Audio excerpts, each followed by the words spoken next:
जैनधर्मोऽस्तु मङ्गलम् सर्वमङ्गलमाङ्गल्यं सर्वकल्याणकारकं प्रधानं सर्वधर्माणां जैनं जयशासनं जैनं जयशासनं नमो अरहन्तां नमो सिद्धाणां नमो आर्याणां नमो वैश्याणां नमो योगेश्वराय।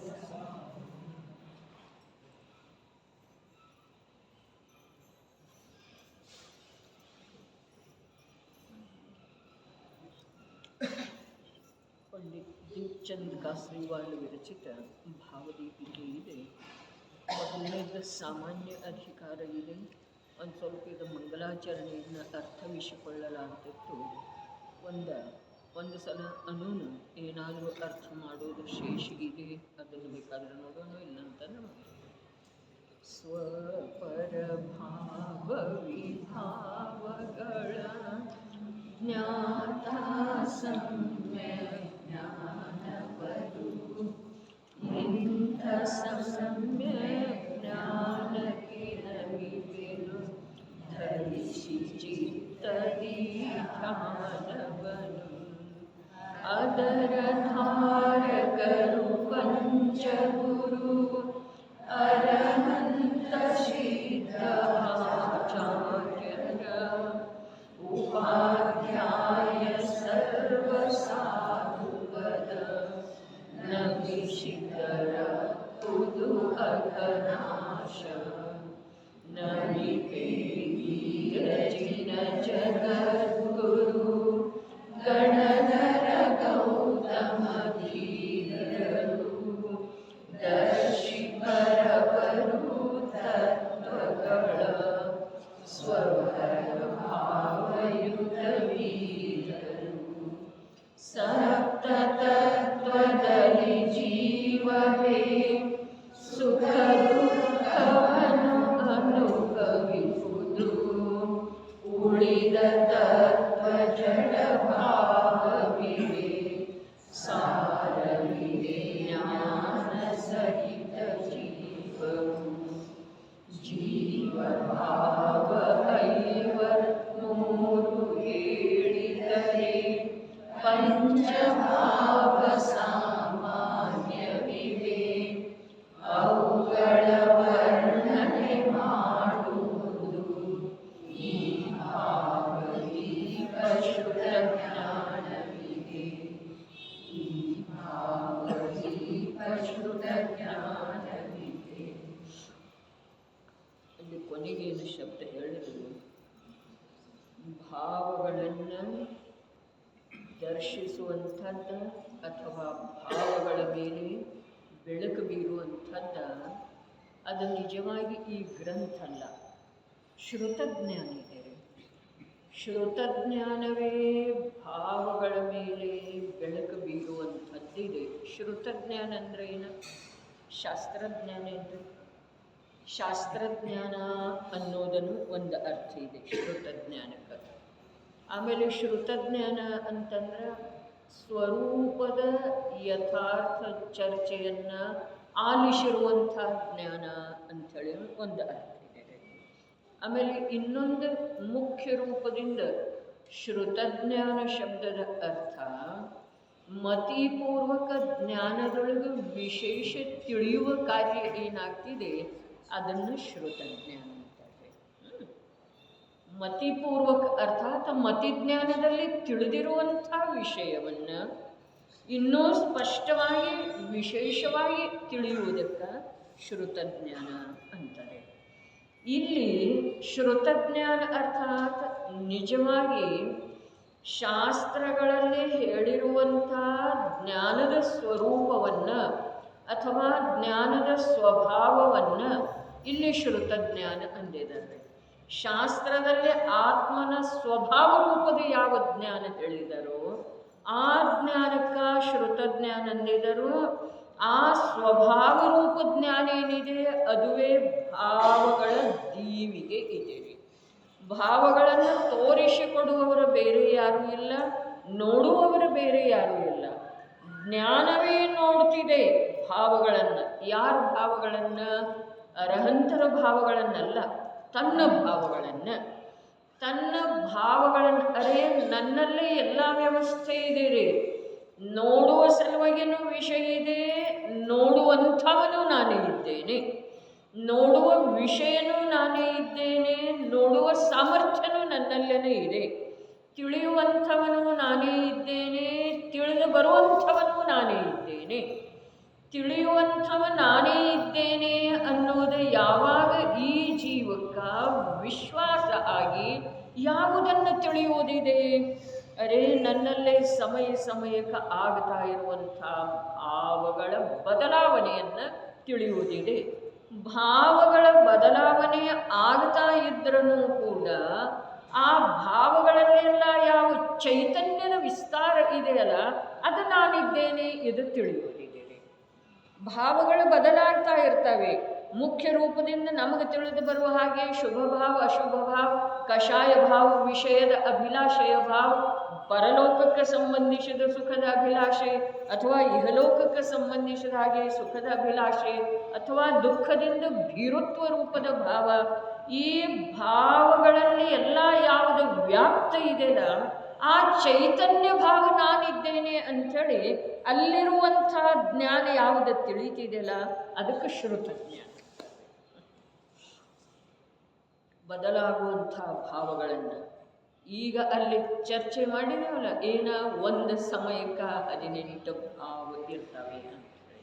4 ಗತಿಯಲ್ಲಿ ಒಂದು ಗತಿ ಭಾವ, ಒಂದು ಕಷಾಯ ಭಾವ, 4ರೊಳಗಿನ ಒಂದು ಕಷಾಯ ಇರ್ತಿದೆ, 4ರೊಳಗಿನ ಒಂದು ಗತಿ ಇರ್ತಿದೆ, 3 ವೇದದೊಳಗಿನ ಒಂದು ವೇದ ಇರ್ತಿದೆ, 5 ಜ್ಞಾನದೊಳಗಿನ ಒಂದು ಜ್ಞಾನ ವ್ಯಾಪಾರ ರೂಪ ಇರ್ತಿದೆ, 4 ದರ್ಶನದೊಳಗಿನ ಒಂದು ದರ್ಶನ ವ್ಯಾಪಾರ ರೂಪ ಇರ್ತಿದೆ, 6 ಲೇಷದೊಳಗಿನ ಒಂದು ಲೇಷ. ಅರೆ, ಒಂದೊಂದಾಗಿ ಕಾರ್ಯ ಮಾಡೋದಿಲ್ಲ, ಎಲ್ಲವುಗಳ ಏಕಕಾಲಕ್ಕೆ ತಮ್ಮ ತಮ್ಮ ಕಾರ್ಯವನ್ನು ಮಾಡ್ತಾ ಇರ್ತವೆ. ಯಾವ ಮಾಡ್ತಾ ಇರ್ತವೆ? ಆ ಭಾವದೊಳಗೆಲ್ಲ ಚೈತನ್ಯ ವ್ಯಾಪ್ತ ಇದೆ ರೀ. ಆ ಚೈತನ್ಯ ಮಾಡ್ತಾ ಇರ್ತಿದೆ. ಬರೀ ಲೇಷ್ಯ ಏನು ಮಾಡ್ತಿದೆ? ಲೇಷ್ಯಾದ ಪರಿಭಾಷೆ ಏನಿದೆ? ಕಷಾಯ ಅನುರಂಜಿತ ಭಾವವನ್ನು ಲೇಷ್ಯ ಅಂತ ಹೇಳ್ತಾರೆ. ಕಷಾಯ ಅನುರಂಜಿತ ಪರಿಣಾಮವನ್ನು ಲೇಷ್ಯ ಅಂತ ಹೇಳಿ ಹೇಳ್ತಾರೆ. ಹಾಗಾದರೆ ವೇದದೊಳಗ ಯಾವುದು ಕಾರ್ಯ ಮಾಡ್ತಿದೆ? ವ್ಯಾಪ್ತ ಯಾವುದಿದೆ? 3 ಪ್ರಕಾರದ ವೇದ ಏನಿದ್ದಾವೆ, ಆ ವೇದವನ್ನು ಯಾರು ತಿಳಿತಾರೆ? ವೇದದ ಯಾವ ಭಾವ ಆಗ್ತಿದೆಯಲ್ಲ, ಅದರೊಳಗೆ ವ್ಯಾಪ್ತಿ ಯಾರದಾರ್ರಿ? ಜ್ಞಾನ ಇದೆ. ಜ್ಞಾನವನ್ನು ಹೊರತುಪಡಿಸಿ ಎಲ್ಲೂ ಯಾವುದ್ರದ್ದು ಆಟ ಇಲ್ಲ. ಜ್ಞಾನವನ್ನು ಹೊರತುಪಡಿಸಿ ಎಲ್ಲೂ ಯಾವ ಕಾರ್ಯನೂ ಕೆಡುವುದೂ ಇಲ್ಲ, ಯಾವ ಕಾರ್ಯ ಸುಧಾರಣೆ ಆಗುವುದೂ ಇಲ್ಲ. ಬಸ್ ಒಂದು ಜ್ಞಾನದೊಳಗನೆ ಎಲ್ಲವೂ ಇದೆ. ಆ ಜ್ಞಾನದೊಳಗ ಯಾವಾಗ ಜ್ಞಾನ ಮಾತ್ರವೇ ನಾನಿದ್ದೇನೆ ಆ ಭಾವದ ಜೊತೆಗೆ ಒಂದಾಗಿ ಯಾವ ನನ್ನ ಜ್ಞಾನ ಸಾಮರ್ಥ್ಯ ಕಮ್ಮಿ ಆಗ್ತಿದೆಯೋ ಅದುವೇ ನಿಜವಾಗಿ ನನ್ನ ಬಂಧದ ಕಾರಣ ಇದೆ. ಜ್ಞಾನ ಯಾವಾಗೂ ಬಂಧದ ಕಾರಣ ಇಲ್ಲ. ಜ್ಞಾನ ಗತಿರೂಪದ ಭಾವದ ಜೊತೆಗೆ ಒಂದಾಗಿ, ಅರೆ ನಾನು ಮನುಷ್ಯ ಇದ್ದೇನೆ ಅಂಥೇಳಿ ತಿಳಿಯುವ ಸಲುವಾಗಿ ದಿವಸದೊಳಗಿಂದ ಎಷ್ಟು ಸಮಯ ತೆಗಿತೇವ್ರಿ ನಾವು? ನಾನು ಪುರುಷ ಇದ್ದೇನೆ ಅಥವಾ ನಾನು ಸ್ತ್ರೀ ಇದ್ದೇನೆ ಇದನ್ನು ತಿಳಿಯುವ ಸಲುವಾಗಿ ದಿವಸದೊಳಗೆ ಎಷ್ಟು ಗಂಟೆ ಸಮಯ ತೆಗಿತೇವ್ರಿ? ನಿರಂತರ ನಡೆಸದೇ ಇರ್ತಿದ್ದೀರಿ, ಸಮಯ ತೆಗಿಬೇಕಾಗಿಲ್ಲ. ಕಷಾಯದ ಸಲುವಾಗಿ ಸಮಯ ತೆಗೆದು ಅಭ್ಯಾಸ ಮಾಡಿ ಈ ಸಮಯದೊಳಗೆ ಕ್ರೋಧ ಕಷಾಯ ಮಾಡೋದು, ಈ ಸಮಯದೊಳಗೆ ಹಾಸ್ಯ ಕಷಾಯ ಮಾಡೋದು, ಹೀಗೆ ಯಾವತ್ತಾದರೂ ಇರ್ತಿದೆ ಅಂದರೆ ಇಲ್ಲ. ಅಂದರೆ ಯಾವ ಪ್ರಕಾರ ಸ್ವಾಭಾವಿಕವಾಗಿ ಗತಿಗೆ ಸಂಬಂಧಿಸಿದ, ಲೇಷ್ಯಗೆ ಸಂಬಂಧಿಸಿದ, ಕಷಾಯಕ್ಕೆ ಸಂಬಂಧಿಸಿದ, ವೇದಕ್ಕೆ ಸಂಬಂಧಿಸಿದ ಎಲ್ಲ ಪ್ರಕಾರಗಳಿಗೆ ಸಂಬಂಧಿಸಿದ ಕರ್ಮೋದಯಜನ್ಯ ಭಾವಗಳ ಜೊತೆಗೆ ಜ್ಞಾನ ಅಖಂಡ ನಿರಂತರ ಏಕರೂಪ ಆಗ್ತಾ ಇದೆ. ಅದರಿಂದ ಈ ಜೀವಕ್ಕೆ ಬಂಧ ಇದೆ ರೀ. ಜ್ಞಾನ ಆಗಿ ಉಳಿತು ಅಂತಂದ್ರೆ ಬಂಧ ಇಲ್ಲವೇ ಇಲ್ಲರಿ. ಜ್ಞಾನ ಕರ್ಮಜನಿತ ಭಾವಗಳ ಜೊತೆಗೆ, ಅರೆ ಕಲಶ ಟೀಕಾದೊಳಗೆ ನಿರ್ಜರ ಅಧಿಕಾರದೊಳಗೆ ಈಗ ನಡೆದದ್ದು ಇದೇನಿಲ್ಲ. ಕರ್ಮದ ಉದಯದಿಂದ ಆಗುವಂಥ 4 ಗತಿಗಳ ಶುಭ ಅಥವಾ ಅಶುಭ ರೂಪದ ರಾಗ, ಇಂದ್ರಿಯ ಸುಖ ದುಃಖ, ಈ ಪ್ರಕಾರದ ಏನದವ ಇವೆಲ್ಲ ಕರ್ಮದ ಉದಯದಿಂದ ಆಗುವಂಥವು ಅದಾವ್ರಿ. ಜೀವದ ಸ್ವಭಾವ ಅಲ್ಲ. ಇಲ್ಲೇನು ಹೇಳ್ತಾರೋ ಕೆಳಗಡೆ ಓದೋನವ್ರಿ, ಇದೇನಿದೆ ನಿಜವಾಗಿ ಅರ್ಥ ಮಾಡೋದು ಬಹಳ ಇದೆ ಪದ್ಯಗಳಲ್ಲಿಂದ. ಆದರೆ 3 ಪದ್ಯದ ಮಾಡಿದ್ದು ಇದೆ, 2 ಪದ್ಯದ 3 ಪದ್ಯದ ತಾವು ತಿಳ್ಕೊಳ್ಳೋದ್ರಿ. ಯಾಕೆ ಅಂತಂದರೆ 8 ದಿವಸ ಅದರಲ್ಲೇ ಹೋಗ್ತಿದೆ. ಸ್ವಲ್ಪ ವಿಷಯ ಏನಾದರೂ ಸ್ಪರ್ಶ ಮಾಡೋಣ ಅಂತ.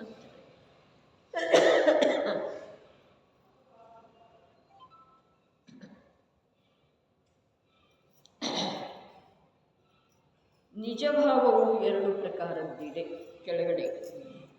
ಒಂದು ಸ್ವಭಾವ ಭಾವ ಮತ್ತು ಎರಡನೆಯದು ವಿಭಾವ ಭಾವ. ವಿಭಾವ ಭಾವ ಯಾರದ್ದಿದೆ? ತಂದೆ ಇದೆ ರೀ. ನಿಜ ಭಾವ ಅಂದ್ರಲ್ಲ, ನಿಜ ಭಾವ ಅಂದ್ರೆ ತನ್ನ ಭಾವ. ನಿಜ ಭಾವವು 2 ಪ್ರಕಾರದ್ದಿದೆ. ತನ್ನ ಭಾವ 2 ಪ್ರಕಾರದ್ದಿದೆ. ಒಂದು ಸ್ವಭಾವ ಭಾವ ಮತ್ತು ಇನ್ನೊಂದು ವಿಭಾವ ಭಾವ. ಸ್ವಭಾವ ಭಾವ ಈಗ ಹೇಳುತ್ತಲ್ಲ, ಇನ್ನು ಯಾವ ಕರ್ಮದ ಉದಯದಿಂದ ಆಗಿರುವಂತಹ ಗತಿ, ಲೇಷೆ, ಕಷಾಯ, ವೇದ ಮೊದಲಾದವುಗಳಿಗೆ ಸಂಬಂಧಿಸಿದ ಹಾಗೆಯೇ ಭಾವ ವಿಶೇಷಗಳ ಆಗ್ತವೆಯೋ ಅದರಲ್ಲಿ ಚೈತನ್ಯದ ವಿಸ್ತಾರ ಏನಿದೆ ಅದು ವಿಭಾವ ಭಾವ ಇದೆ. ಬರೇ ಗತಿಯದ ವಿಭಾವ ಭಾವ ಅಲ್ಲ, ಆದರೆ ಆ ಗತಿಗೆ ಸಂಬಂಧಿಸಿದ ಹಾಗೆ ವರ್ತಮಾನದೊಳಗೆ ಚೈತನ್ಯ ಸಾಮರ್ಥ್ಯದ ವಿಸ್ತಾರ ಏನಿದೆಯಲ್ಲ, ವ್ಯಾಪ್ತಿ ಏನಿದೆಯಲ್ಲ, ಅದಕ್ಕೆ ವಿಭಾವ ಭಾವ ಅಂತಾರೆ. ಕ್ರೋಧ ಕಷಾಯ, ಕಷಾಯ ಭಾವ ಸ್ವಭಾವ ಇದೆಯೇನು ವಿಭಾವ ಇದೆ ರೀ? ಕಷಾಯ ಭಾವ ಸ್ವಭಾವ ಇದೆಯೇನು ವಿಭಾವ ಇದೆ?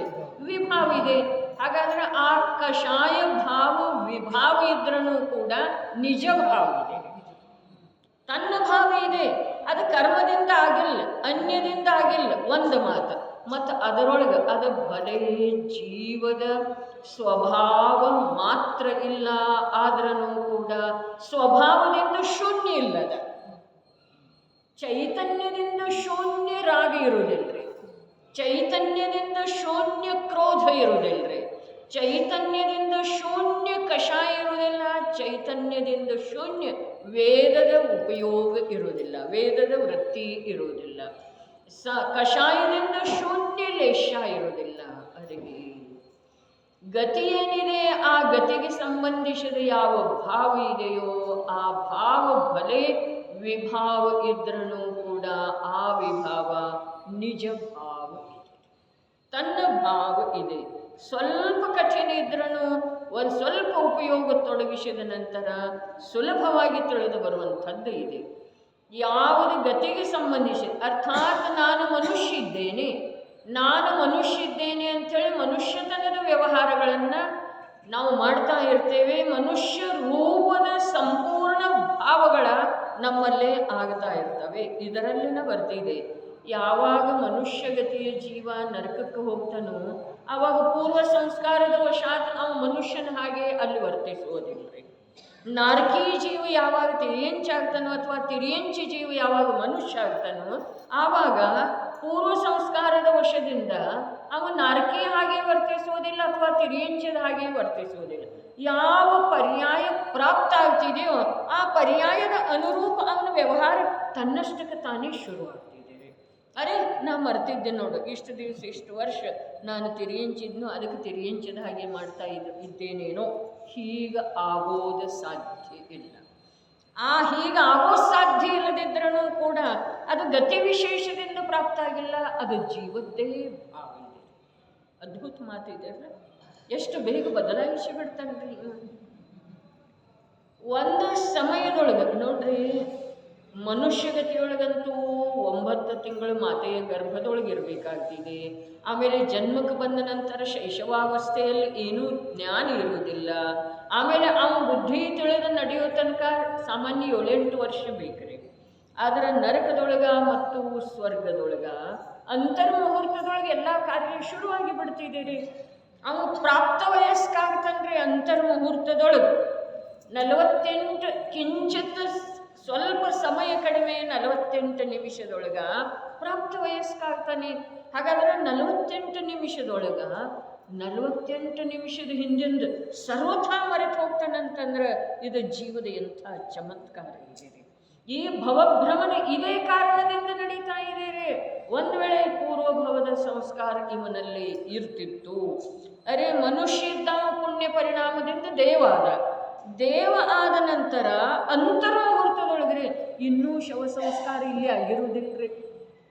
ಆ ಮನುಷ್ಯ ಇನ್ನೂ ತನ್ನ ಮನೆಯೊಳಗೆ ಶವವಾಗಿ ಬಿದ್ದುಕೊಂಡಿದ್ದಾನ್ರಿ. ಅವನ ಶವ ಇನ್ನೂ ಅಂತರ್ಮುಹೂರ್ತದೊಳಗೆ ಯಾರು ಸಂಸ್ಕಾರ ಮಾಡಿ ಬರ್ತಾರ್ರಿ? ಶವ ಸಂಸ್ಕಾರ, ಅಗ್ನಿ ಸಂಸ್ಕಾರ ಅಂತರ್ಮುಹೂರ್ತದೊಳಗೆ ಯಾರು ಮಾಡ್ತಾರ್ರಿ? ಕಡಿಮೆ 2-3 ಗಂಟೆ ಆಗ್ತಿದಿಲ್ಲ, ಅಲ್ಲಿ ಅವನು ತರುಣಾಗಿ ವ್ಯವಹಾರ ಶುರು ಆಗ್ತೈತೆ ಅವನು. ಆದ್ರೆ ಮನುಷ್ಯನ ವ್ಯವಹಾರದ ಯಾವ ಸಂಸ್ಕಾರ ಅವನ ಬುದ್ಧಿಯ ಮೇಲೆ ಉಳಿದಿರುವುದಿಲ್ಲ. ಅವನು ದೇವನ ಹಾಗೆ ವರ್ತಿಸಲಿಕ್ಕೆ ಶುರು. ಆ ಎಲ್ಲ ದೇವಕ್ಕೆ ಸಂಬಂಧಿಸಿದ, ದೇವಗತಿಗೆ ಸಂಬಂಧಿಸಿದ ಸಾಮಗ್ರಿಗಳಲ್ಲೇ ತನ್ನ ಮಾಡ್ತಾನೆ, ಅವುಗಳನ್ನು ಭೋಗಿಸ್ತಾನೆ, ಅವುಗಳ ಜೊತೆಗೆ ಒಂದಾಗ್ತಾನೆ, ತಲ್ಲೀನಾಗ್ತಾನೆ. ಇದು ಜೀವದ ವಿಚಿತ್ರತೆ ಏನಿದೆಯಲ್ಲ, ಭಾವ ಪರಿವರ್ತನೆ ಇದೆಯಲ್ಲ, ಭವಕ್ಕೆ ಸಂಬಂಧಿಸಿದ ಹಾಗೆ, ಕರ್ಮೋದಯಕ್ಕೆ ಸಂಬಂಧಿಸಿದ ಹಾಗೆ ತಕ್ಷಣ ಬದಲಾಗುವಂಥ ಯಾವ ಇವನಲ್ಲಿ ಸಾಮರ್ಥ್ಯ ಇದೆಯಲ್ಲ, ಅದರಿಂದ ಇವನಿಗೆ ಚತುರ್ಗತಿಗಳ ದುಃಖದ ಪರಿಭ್ರಮಣದ ಜ್ಞಾನ ಆಗ್ತಾ ಇಲ್ಲ. ಇದಿಷ್ಟೇ ಸತ್ಯ ಅಂತಂದ್ರೆ, ಹಿಂದಿನ ಭಾವದೊಳಗೆ ನೀನು ಹೀಗಿದ್ದೆ, ನರಕದೊಳಗಿದ್ದೆ, ನಿಗೋಧದೊಳಗೆ ಅನಂತ ಕಾಲ ಕಳೆದು ಹೋಗಿದೆ ಹೇಳಿದರೆ ನಮ್ಗೆ ಯಾಕೆ ವಿಶ್ವಾಸ ಆಗೋದಿಲ್ಲ? ಎಷ್ಟೋ ಜನರು ದಿಟ್ಟತನದಿಂದ ಪ್ರಶ್ನೆ ಮಾಡ್ತಾರೆ, ಹಾಗಾದ್ರೆ ಅದು ನಮ್ಗೆ ಯಾಕೆ ತಿಳಿದು ಬರೋದಿಲ್ಲ ಅಂತ ಕೇಳ್ತಾರೆ. ಮಾತೆಯ ಗರ್ಭದೊಳಗಿರುವೆಳದೊಳಗೆ ಏನು ದುಃಖ ಇತ್ತು, ಎಷ್ಟು ಫಲಸ ಸ್ಥಾನದೊಳಗಿದ್ದೆವು, ಅದೀಗ ನೆನಪಿದೆ ಅಂದರೆ ಇದೇ ಭವದ್ರಿ, ಅದು ಪೂರ್ವ ಭವದ್ದಲ್ಲ, ಇದೇ ಭವದ್ದ. ಇದೇನ ಅಂದ್ರನ ಇದೇ ಒಂದು ಕಾರಣದಿಂದ ಜೀವ ಭ್ರಾಂತಿಗೊಳಗಾಗಿ ಈ ಸಂಸಾರದಿಂದ ಭಯ ಪಡ್ತಾ ಇಲ್ಲ. ಸಂಸಾರವನ್ನು ದಾಟುವ, ಸಂಸಾರದ ವಿಚ್ಛೇದ ಮಾಡುವ, ಸಂಸಾರ ಪರಂಪರೆಯನ್ನು ತುಂಡರಿಸಿ ಹಾಕುವ ಯಾವ ವಿಧಾನವನ್ನು ಆಗಮದಲ್ಲಿ ಜೈನಾಚಾರ್ಯರು ಹೇಳಿದರೋ ಅದರ ಮೇಲೆ ಇವನಿಗೆ ವಿಶ್ವಾಸ ಆದ ಹಾಗೆ ಅನ್ನಿಸ್ತಿದೆ. ಅದರ ಕಾರ್ಯ ಏನೂ ಆಗೋದಿಲ್ಲ, ಅರ್ಥಾತ್ ಇವನು ವಿಶ್ವಾಸ ಆಗೋದಿಲ್ಲ. ಈಗ ಹೇಳ್ತಾನೆ ಅಂತರ್ಮುಹೂರ್ತದೊಳಗೆ ಅವನು ದೇವ ಆಗ್ತಾನೆ. ದೇವ ಸಣ್ಣವಿರುವುದಿಲ್ರಿ, ಉಪಪಾದ ಶಯ್ಯೆಯ ಮೇಲೆ ಜನ್ಮ ಆಗ್ತಿದೆ, 48 ನಿಮಿಷ ಇನ್ನೂ ಪೂರ್ಣ ಆಗುವುದರೊಳಗೆ ಅವನು ತರುಣ, ಮತ್ತು ಆಯುವಿನ ಕೊನೆಯವರೆಗೆ ಹಾಗೇ ಇರ್ತಾನ್ರಿ. ಇದು ದೇವಗತಿಯ ವ್ಯವಸ್ಥೆ. ನರಕಗತಿಯೊಳಗನು ಅಂತರ್ಮುಹೂರ್ತದೊಳಗೆ ಅವನು ಪ್ರಾಪ್ತ ವಯಸ್ಕ, ಅರ್ಥಾತ್ ಅಲ್ಲಿಯ ದುಃಖಗಳನ್ನು ಅನುಭವಿಸುವ ಸಲುವಾಗಿ ಯೋಗ್ಯ ಶರೀರಧಾರಿ ಆಗ್ತಾನ್ರಿ. ವೈಕ್ರಿಯಕ ಶರೀರ ಇದೆ, ಅಂತರ್ಮುಹೂರ್ತದೊಳಗೆ ಅವನು ಪ್ರಾಪ್ತ ವಯಸ್ಕನ ಹಾಗೇನ ಅವನು ಕೊನೆಯವರೆಗೆ ಹೇಗಿದ್ದಾನೆ ಹಾಗೆ ಇರ್ತಾನೆ, ಕುರೂಪ ಇದ್ದಾನೆ. ನಿನ್ನೆ ಬಂತಲ್ಲ ಈ ವಾಚನದೊಳಗೆ, ಜನ್ಮದಿಂದನ 16 ಪ್ರಕಾರದ ರೋಗ ಇರ್ತವೆ, ಅಸಹ್ಯ ರೋಗ ಇರ್ತವೆ ನರಕದೊಳಗೆ ಹುಟ್ಟಿದಾರಭ್ಯದಿಂದ. ಆ ರೋಗಗಳಿಗೆ ಯಾವ ಉಪಾಯನೂ ಇಲ್ಲ. ಆ ರೋಗಗಳ ಉಪಚಾರ ಅಲ್ಲಿ ಮಾಡೋದನ್ನೇ ಇಲ್ಲರಿ, ನಡೆಯೋದನ್ನೇ ಇಲ್ಲ, ಇಲ್ಲವೇ ಇಲ್ಲ, ಮಾಡಲಿಕ್ಕೆ ಅವಕಾಶ ಇಲ್ಲ. ಮತ್ತು ಉಪಚಾರದ ವಸ್ತುಗಳಲ್ಲಿ ಇಲ್ಲವೇ ಇಲ್ಲ. ಸಾತಾದ ಒಂದು ಸಮಯ ಕೂಡ ಅವನಿಗೆ ಉದಯ ಇಲ್ಲ. ಹಾಗಾದರೆ ಈ ಪ್ರಕಾರ 48 ನಿಮಿಷದೊಳಗೆ ಬ್ರಹ್ಮದತ್ತ ಚಕ್ರವರ್ತಿಯ ಮಾತು ಬರ್ತಿದೆ. ಚಕ್ರವರ್ತಿಯ ದೇಹ ವಿಯೋಗ ಆಯಿತು, ಅರ್ಥಾತ್ ಚಕ್ರವರ್ತಿಯ ಜೀವ. ಬ್ರಹ್ಮದತ್ತ ಚಕ್ರವರ್ತಿ ಎಲ್ಲಿ ಹೋದ? 7ನೇ ನರಕಕ್ಕೆ ಹೋದಂತ ಬರ್ತಿದೆಯಲ್ಲ. ಹಾಗಾದರೆ 7ನೇ ನರಕಕ್ಕೆ ಹೋದ ಬ್ರಹ್ಮದತ್ತ ಚಕ್ರವರ್ತಿ ಈ ದೇಹವನ್ನು ಬಿಟ್ಟುಕೊಟ್ಟ. 7ನೇ ನರಕಕ್ಕೆ ಹೋದ ಅಂತರ್ಮುಹೂರ್ತದೊಳಗ ಅವನ ನಾರಕಿಯಾಗಿ ಅಲ್ಲಿ ದುಃಖ ಅನುಭವಿಸ್ತಾ ಇದ್ದಾನೆ. ಇಲ್ಲಿ ಆತನ ಶವ ಇನ್ನೂ ಮಖಮಲಿ ಗದ್ದೆ ಮೇಲೆ, ಚಿನ್ನದ ಪಲ್ಲಂಗದ ಮೇಲೆ ಇದೆ ರೀ. ಆದರೆ ಅವನಿಗೆ ಏನಿದೆ ಅಲ್ಲಿ ವಿಭಂಗ ಜ್ಞಾನನೂ ಇದೆ. ನನ್ನ ಬಿಡ್ರಿ, ನಾ ಚಕ್ರವರ್ತಿ ಇದ್ದೇನೆ ಅಂಥೇಳಿ ಹೇಳ್ಬಹುದೇನ್ರಿ? ನಾ 6 ಖಂಡದ ಅಧಿಪತಿ, ಮಧ್ಯಲೋಕದೊಳಗೆ ಚಕ್ರವರ್ತಿ ನನಗೆ ಈ ಪ್ರಕಾರ ನೀವೆಲ್ಲ ತೊಂದರೆ ಕೊಡ್ತಕ್ಕದ್ದಲ್ಲ ಅನ್ಯ ನಾರಕಿಗಳಿಗೆ ಹೇಳಿದ. ಹೇಳುವಂಥ ಅವಕಾಶ ಇಲ್ಲ, ಹೇಳಿದರೆ ಯಾರು ಕೇಳುವುದಿಲ್ಲ. ಅದಕ್ಕೆ ಬರ್ತಿದೆಯಲ್ಲ ಒಂದು ಮಾತ, ಹಿಂದೆ ಸ್ವಾಧ್ಯಾಯದೊಳಗೆ ಬಂದದ್ದು ಇತ್ತು. ಈಗ ಶ್ರೇಣಿಕ ರಾಜ ನರಕದೊಳಗದನ್ರಿ. ಶ್ರೇಣಿಕ ರಾಜ ಅದನ್ನೇನು ಪದ್ಮಪ್ರಭ ತೀರ್ಥಂಕರ್ ಅದನ್ರಿ. ನರಕದೊಳಗೆ ಯಾರದ ಶ್ರೇಣಿಕ ರಾಜ ಅಂದನೇನು ಪದ್ಮಪ್ರಭ ತೀರ್ಥಂಕರನ.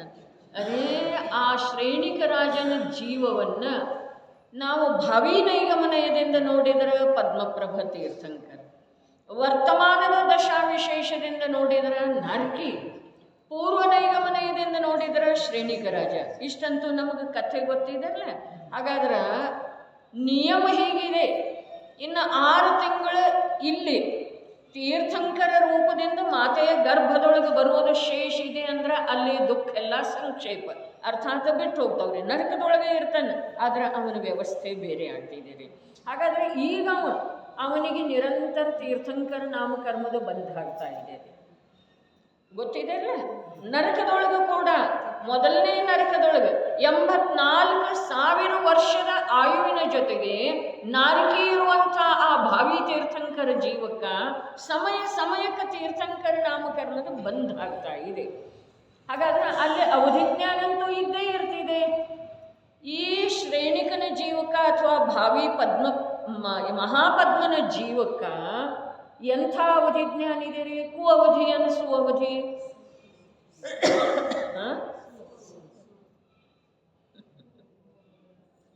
ಸಮ್ಯಕ್ ದೃಷ್ಟಿ ಜೀವಕ್ಕೂ ಅವಧಿ ಇರ್ತಿದ್ರಿ. ನಾರಕಿಗಳಿಗೆ ಅವಧಿ ಇರ್ತೈತೆ ನೀವೆಲ್ಲ ಅವಧಿ ಅಂತ ಹೇಳಿ ಹೇಳಿದ್ರಿ.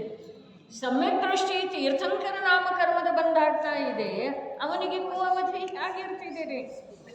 ಹಾಗಾದ್ರೆ ಅವಧಿ ಜ್ಞಾನ ಇದೆ ಏನಿಲ್ಲ.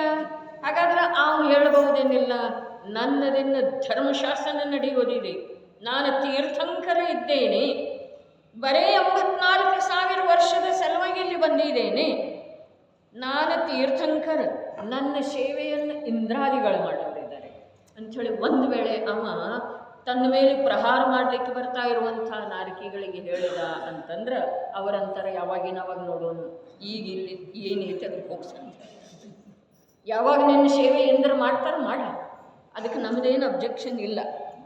ಈಗ ನೀ ನಮ್ಮ ಜೊತೆಗೆ ನಾವೇನು ಮಾಡ್ತೇವಲ್ಲ, ಕಷ್ಟಪಡ್ತೇವಲ್ಲ, ನೀ ಅಂದ್ರೆ ಇಲ್ಲಿ ಹೇಳ್ತಾ ಇರೋದ ಒಂದು ಕರ್ಮದ ಪ್ರಾಬಲ್ಯತೆ ಇದೆ. ಅದಕ್ಕೆ ಇಲ್ಲಿ ಪಾರಿಣಾಮಿಕ ಭಾವದೊಳಗೆ ಹೇಳಿದರು, ಪೂರ್ವದ ಪರ್ಯಾಯ ಪುನಃ ಈ ಜೀವದಲ್ಲಿ ಉದಿಸಿ ಬರುವುದಿಲ್ಲ. ಆಗಿ ಹೋದಂಥ ಪರ್ಯಾಯವನ್ನು ಪುನಃ ಈ ಜೀವ ಭೋಗಿಸೋದು ಸಾಧ್ಯ ಇಲ್ಲ ಒಂದು ಮಾತು. ಮತ್ತು ವರ್ಣಾದಿಗಳ ರೂಪ ಪರಭಾವದಿಂದ ಈ ಜೀವ ಎಂದೂ ಪರಿಣಮಿಸುವುದು ಸಾಧ್ಯ ಇಲ್ಲ. ಯಾವ ಜೀವ ಅಂಥೇಳಿ ಅಭವಿದೆ ಅಂಥೇಳಿ ಹೇಳಿದರು. ಅದು ನಿಜವಾಗಿ ಅಚ್ಚೊತ್ತಿದ ಹಾಗೆ ಇದೆ ರೀ ಆ ವಿಷಯ. ನಿಜ ಭಾವವು 2 ಪ್ರಕಾರದ್ದಿದೆ. ಹಾಗಾದರೆ ಇಲ್ಲಿ ಮನುಷ್ಯ ಇದ್ದ ಅಥವಾ ಚಕ್ರವರ್ತಿ ಇದ್ದ, ಅಲ್ಲಿ ನಾರಕಿ ಆಗಿದ್ದಾನೆ. ಇಲ್ಲಿಂದ ಜೀವ ಹೊರಟು ಹೋದ ನಂತರ ಬರೇ ಅಂತರ್ಮುಹೂರ್ತದೊಳಗೆ ಅರೆ ಕಲ್ಪನಾ ಮಾಡ್ಕೊಳ್ಳೋದ್ರಿ, ಇಲ್ಲಿನ್ನ ಸಂಬಂಧಿಗಳು ಕೂಗಾಡ್ತಾ ಇದ್ದಾರೆ, ರೋದನ ಮಾಡ್ತಾ ಇದ್ದಾರೆ. ಯಾವ ಶರೀರದ ಜೊತೆಗೆ ಈತ ವೈಭವೋಪೇತವಾಗಿ ಇಲ್ಲಿ ಜೀವನ ಮಾಡಿದ್ದನೋ ಆ ಶರೀರ ಇನ್ನೂ ಅಗ್ನಿಗೆ ಆಹುತಿ ಆಗಿಲ್ಲ. ಆದರೆ ಅಲ್ಲಿ ನರಕದೊಳಗೆ ಅಂತರ್ಮುಹೂರ್ತದೊಳಗೆ ಪ್ರಾಪ್ತ ವಯಸ್ಕಾಗಿ ಎಲ್ಲ ಪ್ರಕಾರದ ಏನದ ದುಃಖದ ಭೋಗವನ್ನು ಭೋಗಿಸ್ತಾ ಇದ್ದಾನೆ. ಆದರೂ ಕೂಡ ಅವಧಿಜ್ಞಾನ ಇದ್ರೂ ಕೂಡ ಅದಕ್ಕೂ ಅವಧಿ ಇರಲಿ, ಸುವವಧಿರ ಇರಲಿ. ನಾನಿಲ್ಲಿ ಯಾವ ಕಾರಣದಿಂದ ಬಂದೆನೋ ಅಂಥೇಳಿ ಒಂದು ಸ್ವಲ್ಪ ವಿಚಾರ ಮಾಡಿದ್ರೆ ಅವನಿಗೆ ಹಿಂದಿನ ಭಾವ ತಿಳಿದು ಬರ್ತಿದೆ ರೀ. ಆದರೆ ತಿಳಿದು ಬಂದ್ರೂ ಕೂಡ ಹಿಂದಿನ ಭವಕ್ಕೆ ಸಂಬಂಧಿಸಿದ ಹಾಗೆ ಅವನ ಭಾವ, ಅವನ ಕಷಾಯ, ಅವನ ಸಂಜ್ಞಾ, ಅವನ ಲೇಷ ಯಾವೂ ಕಾರ್ಯ ಅಂಥೇಳಿ ಈ ಪ್ರಕಾರದ ಚಮತ್ಕಾರ ಒಂದು ಸಮಯದೊಳಗೆ ಅಂತರ್ಮುಹೂರ್ತ ಅಂದ್ರೂ ಬಹಳ ಕಮ್ಮಿ ಸಮಯ ಇದೆ ರೀ. ಆದರೆ ಒಂದು ಸಮಯದೊಳಗೆ ಈ ಶರೀರ ಬಿಡ್ತಾ ಇದ್ದ ಹಾಗೆ ಶಶಿಕಾಂತ ಮನುಷ್ಯ ಆಯು ಪೂರ್ಣ ಆಗ್ತಾ ಇದ್ದ ಹಾಗೆ, ಇನ್ನೊಂದು ಆಯು ಪ್ರಾರಂಭ ಆಗ್ತಾ ಇದ್ದ ಹಾಗೆ ಆ ಜೀವದ ಬುದ್ಧಿಯ ಮೇಲೆ ಸಂಸ್ಕಾರ, ಅದು ಯಾವ ಆಯು ಪ್ರಾರಂಭ ಆಯ್ತಲ್ಲ ಅದರದ್ದೇ ಇದೆ. ಇದೇನು ಇತ್ತಲ್ಲ ದೀರ್ಘ 80 ವರ್ಷ, 90 ವರ್ಷ, 100 ವರ್ಷ, 1000 ವರ್ಷ, ಅರೆ ಕೋಟಿ ಪೂರ್ವಗಳವರೆಗೆ ವರ್ಷ ಇದ್ರೂ ಕೂಡ ಇದು ಬಿಟ್ಟು ಹೋಯ್ತು. ಆಯು ಪೂರ್ಣ ಆಯಿತು, ಜೀವದ ಭಾವ ಬದಲೇ ಆಯಿತು. ಮನುಷ್ಯನ್ನುವಂಥ ಭಾವ ಆ ಜೀವದೊಳಗೆ ಉಳಿಲಿಲ್ರಿ. ನೋಡ್ರಿ, ಮರಣ ಮತ್ತು ನಿದ್ರಾವಸ್ಥೆ ಎರಡೂ ಒಂದೇ ಅಂಥೇಳಿ ಒಂದು ಸ್ವಲ್ಪ ಗಣಿಸೋಣ, ಹೌದೇನಿಲ್ರಿ? ನಿದ್ರಾವಸ್ಥೆಯಲ್ಲಿ ಯಾವುದೂ ಈ ಜಗತ್ತಿಗೆ ಸಂಬಂಧಿಸಿದ ಪ್ರಜ್ಞೆ ಇರುವುದಿಲ್ಲ. ಆದ್ರೆ ಮರಣ ಆದ ನಂತರ ಮತ್ತು ನಿದ್ರೆಯಿಂದ ಎಚ್ಚೆತ್ತ ನಂತರ ಎಷ್ಟು ವ್ಯತ್ಯಾಸ ಇದೆ. ನಿದ್ರೆಯಿಂದ ಎಚ್ಚೆತ್ತ ನಂತರ ಈ ಭವದ ಸಂಸ್ಕಾರಗಳು ಹೋಗುವುದಿಲ್ಲರಿ. ಆದ್ರೆ ಆಯು ಕರ್ಮ, ಅದೇ ಕರ್ಮದ ಉದಯದಿಂದ ಪ್ರಾಪ್ತ ಆದದ್ದೇ ಇದೆ, ಎಷ್ಟು ಸ್ಪಷ್ಟ ಹೇಳ್ತಾ ಇದ್ದಾರೆ. ಆದರೂ ಕೂಡ ಮನುಷ್ಯ ನಾನು ಅನ್ನುವಂಥ ಶ್ರದ್ಧೆ, ಅಭಿಪ್ರಾಯ, ಅದಕ್ಕೆ ಸಂಬಂಧಿಸಿದ ಹಾಗೆ ಸಮಸ್ತ ಭಾವಗಳು ಉದಿಸಿ ಬರೋದ, ಅದಕ್ಕೆ ಸಂಬಂಧಿಸಿದ ಹಾಗೆ ಸಮಸ್ತ ವ್ಯವಹಾರ ನಡೆಯೋದ, ಇದನ್ನು ಯಾರು ಕಲಿಸ್ಕೊಟ್ಟಿದ್ದಾರೆ ಈ ಜೀವಕ್ಕೆ? ಯಾರು ಕಲಿಸ್ಕೊಟ್ಟಿದ್ದಾರೆ? ಒಂದೇ ಸಮಯದೊಳಗೆ ಮನುಷ್ಯಾಯು ಪೂರ್ಣ ಆಯ್ತೋ, ಜೀವದ ವ್ಯವಹಾರ ಭಾವ ಎಲ್ಲ ಬದಲಿ ಆಗಿಬಿಡ್ತಾರೆ. ಯಾವ ಆಯು ಶುರು ಆಯ್ತಲ್ಲ ಆ ಪ್ರಕಾರ ಬರೀ 2 ಸಮಯ 3 ಸಮಯ, ಅಧಿಕ ಅಂದ್ರೆ 4 ಸಮಯ ಇರ್ತಿದೆ. ಇನ್ನೊಂದು ಗತಿ ತಲುಪಬೇಕಾದ್ರೆ ಬರೀ 4 ಸಮಯ, 2 ಸಮಯ 3 ಸಮಯ, ಹೆಚ್ಚಂದ್ರೆ 4 ಸಮಯ. ಅಷ್ಟರೊಳಗೆ ಇನ್ನೊಂದು ಗತಿಗೆ ಎಲ್ಲಿ ಹೋಗಬೇಕಾಗಿದೆಯೋ ಅಲ್ಲಿ ಜೀವ ಹೋಗಿ ತಲುಪುತ್ತಿದೆ. ಅಲ್ಲಿ ಹೋಗಿ ತಲುಪೋಕ್ಕಿಂತ ಮುಂಚೆ ಕೂಡ ಅವನಿಗೆ ಶರೀರ ಇಲ್ಲದೇ ಇರುವ ವೇಳೆದೊಳಗೂ ಕೂಡ ಅದಕ್ಕೆ ವಿಗ್ರಹ ಗತಿ ಅಂತಾರೆ. ಶರೀರ ಇಲ್ಲದೇ ಇರುವ ವೇಳೆದೊಳಗೂ ಕೂಡ, ದೇಹ ಇಲ್ಲದೇ ಇರುವ ವೇಳೆದೊಳಗೂ ಕೂಡ ಆ ಯಾವ ಮುಂದಿನ ಆಯು ಆರಂಭ ಆಗಿದೆಯಲ್ಲ ಅದಕ್ಕೆ ಸಂಬಂಧಿಸಿದ ಭಾವ ಇರ್ತದೆ. ಅದರ ಸಲುವಾಗಿನ ಪ್ರವಚನ ಸಾರದೊಳಗೆ ಹೇಳಿದರು, ಜ್ಞಾನದ ಸಲುವಾಗಿ ಜ್ಞೇಯದ ಅವಶ್ಯಕತೆ ಇಲ್ಲ. ನನಗೆ ಜ್ಞಾನ ಆಗಬೇಕಾದ್ರೆ ಎದುರಿಗೆ ಜ್ಞೇಯ ಪದಾರ್ಥ ಬೇಕು, ಹೀಗೆ ನಿಯಮ ಇಲ್ಲ. ಕುಂದಾಚಾರ್ಯ ಭಗವಂತರ ಪ್ರವಚನ ಸಾರದಲ್ಲಿ ಹೇಳಿರುವಂಥ ವಿಷಯಗಳು ಮಹಾನ್ ಮಹಾನ್ ಮಹಾನ್ ಅದ್ಭುತ. ಅವು ಚತುರ್ಥ ಕಾಲದ ಜೀವರುಗಳಿಗೆ ತಿಳಿದು ಬರುವಂಥವು. ಯಾಕೆ ಅಂತಂದ್ರೆ ಸರ್ವಜ್ಞ ಪ್ರಭುವಿನ ಹತ್ತಿರ ಹೋಗಿ ಯಾವ ಮಾತನ್ನು ಅವರು ಕೇಳಿದರು, ಯಾವ ಉಪದೇಶವನ್ನು ಕೇಳಿದರೋ ಆ ಉಪದೇಶವನ್ನು ಅವರ ತಮ್ಮಲ್ಲೇ ಸ್ವೀಕಾರ ಮಾಡಿದರು. ಅದರದ ಅವರಿಗೆ ಸಂಪೂರ್ಣ ಶ್ರದ್ಧೆ ಆಯಿತು. ಉಪದೇಶದಿಂದ ಶ್ರದ್ಧೆ ಆಗಲಿಲ್ಲ, ಶ್ರದ್ಧೆ ಮಾಡುವಂಥ ಶ್ರದ್ಧಾಗುಣ ಜಾಗೃತ ಇರ್ತಾರೆ ಅಂಥೇಳಿ ಶ್ರದ್ಧೆ ಆಯಿತು. ಆ ಮಾತನ್ನು ಇಲ್ಲಿ ಬಂದು ಹೇಳಿದರು. ಆ ಹೇಳಿರುವಂಥ ಕಾಲಖಂಡ ಕೂಡ 2000 ವರ್ಷಗಳ ಕಳೆದು ಹೋದು ರೀ, 2100 ವರ್ಷಗಳ ಕಳೆದು ಹೋದು. ಈಗ ನಮಗೇನು ತಿಳಿಯೋದ್ರಿ ಅದ? ಆವಾಗ ಕೊಂದರೆ ಏನು?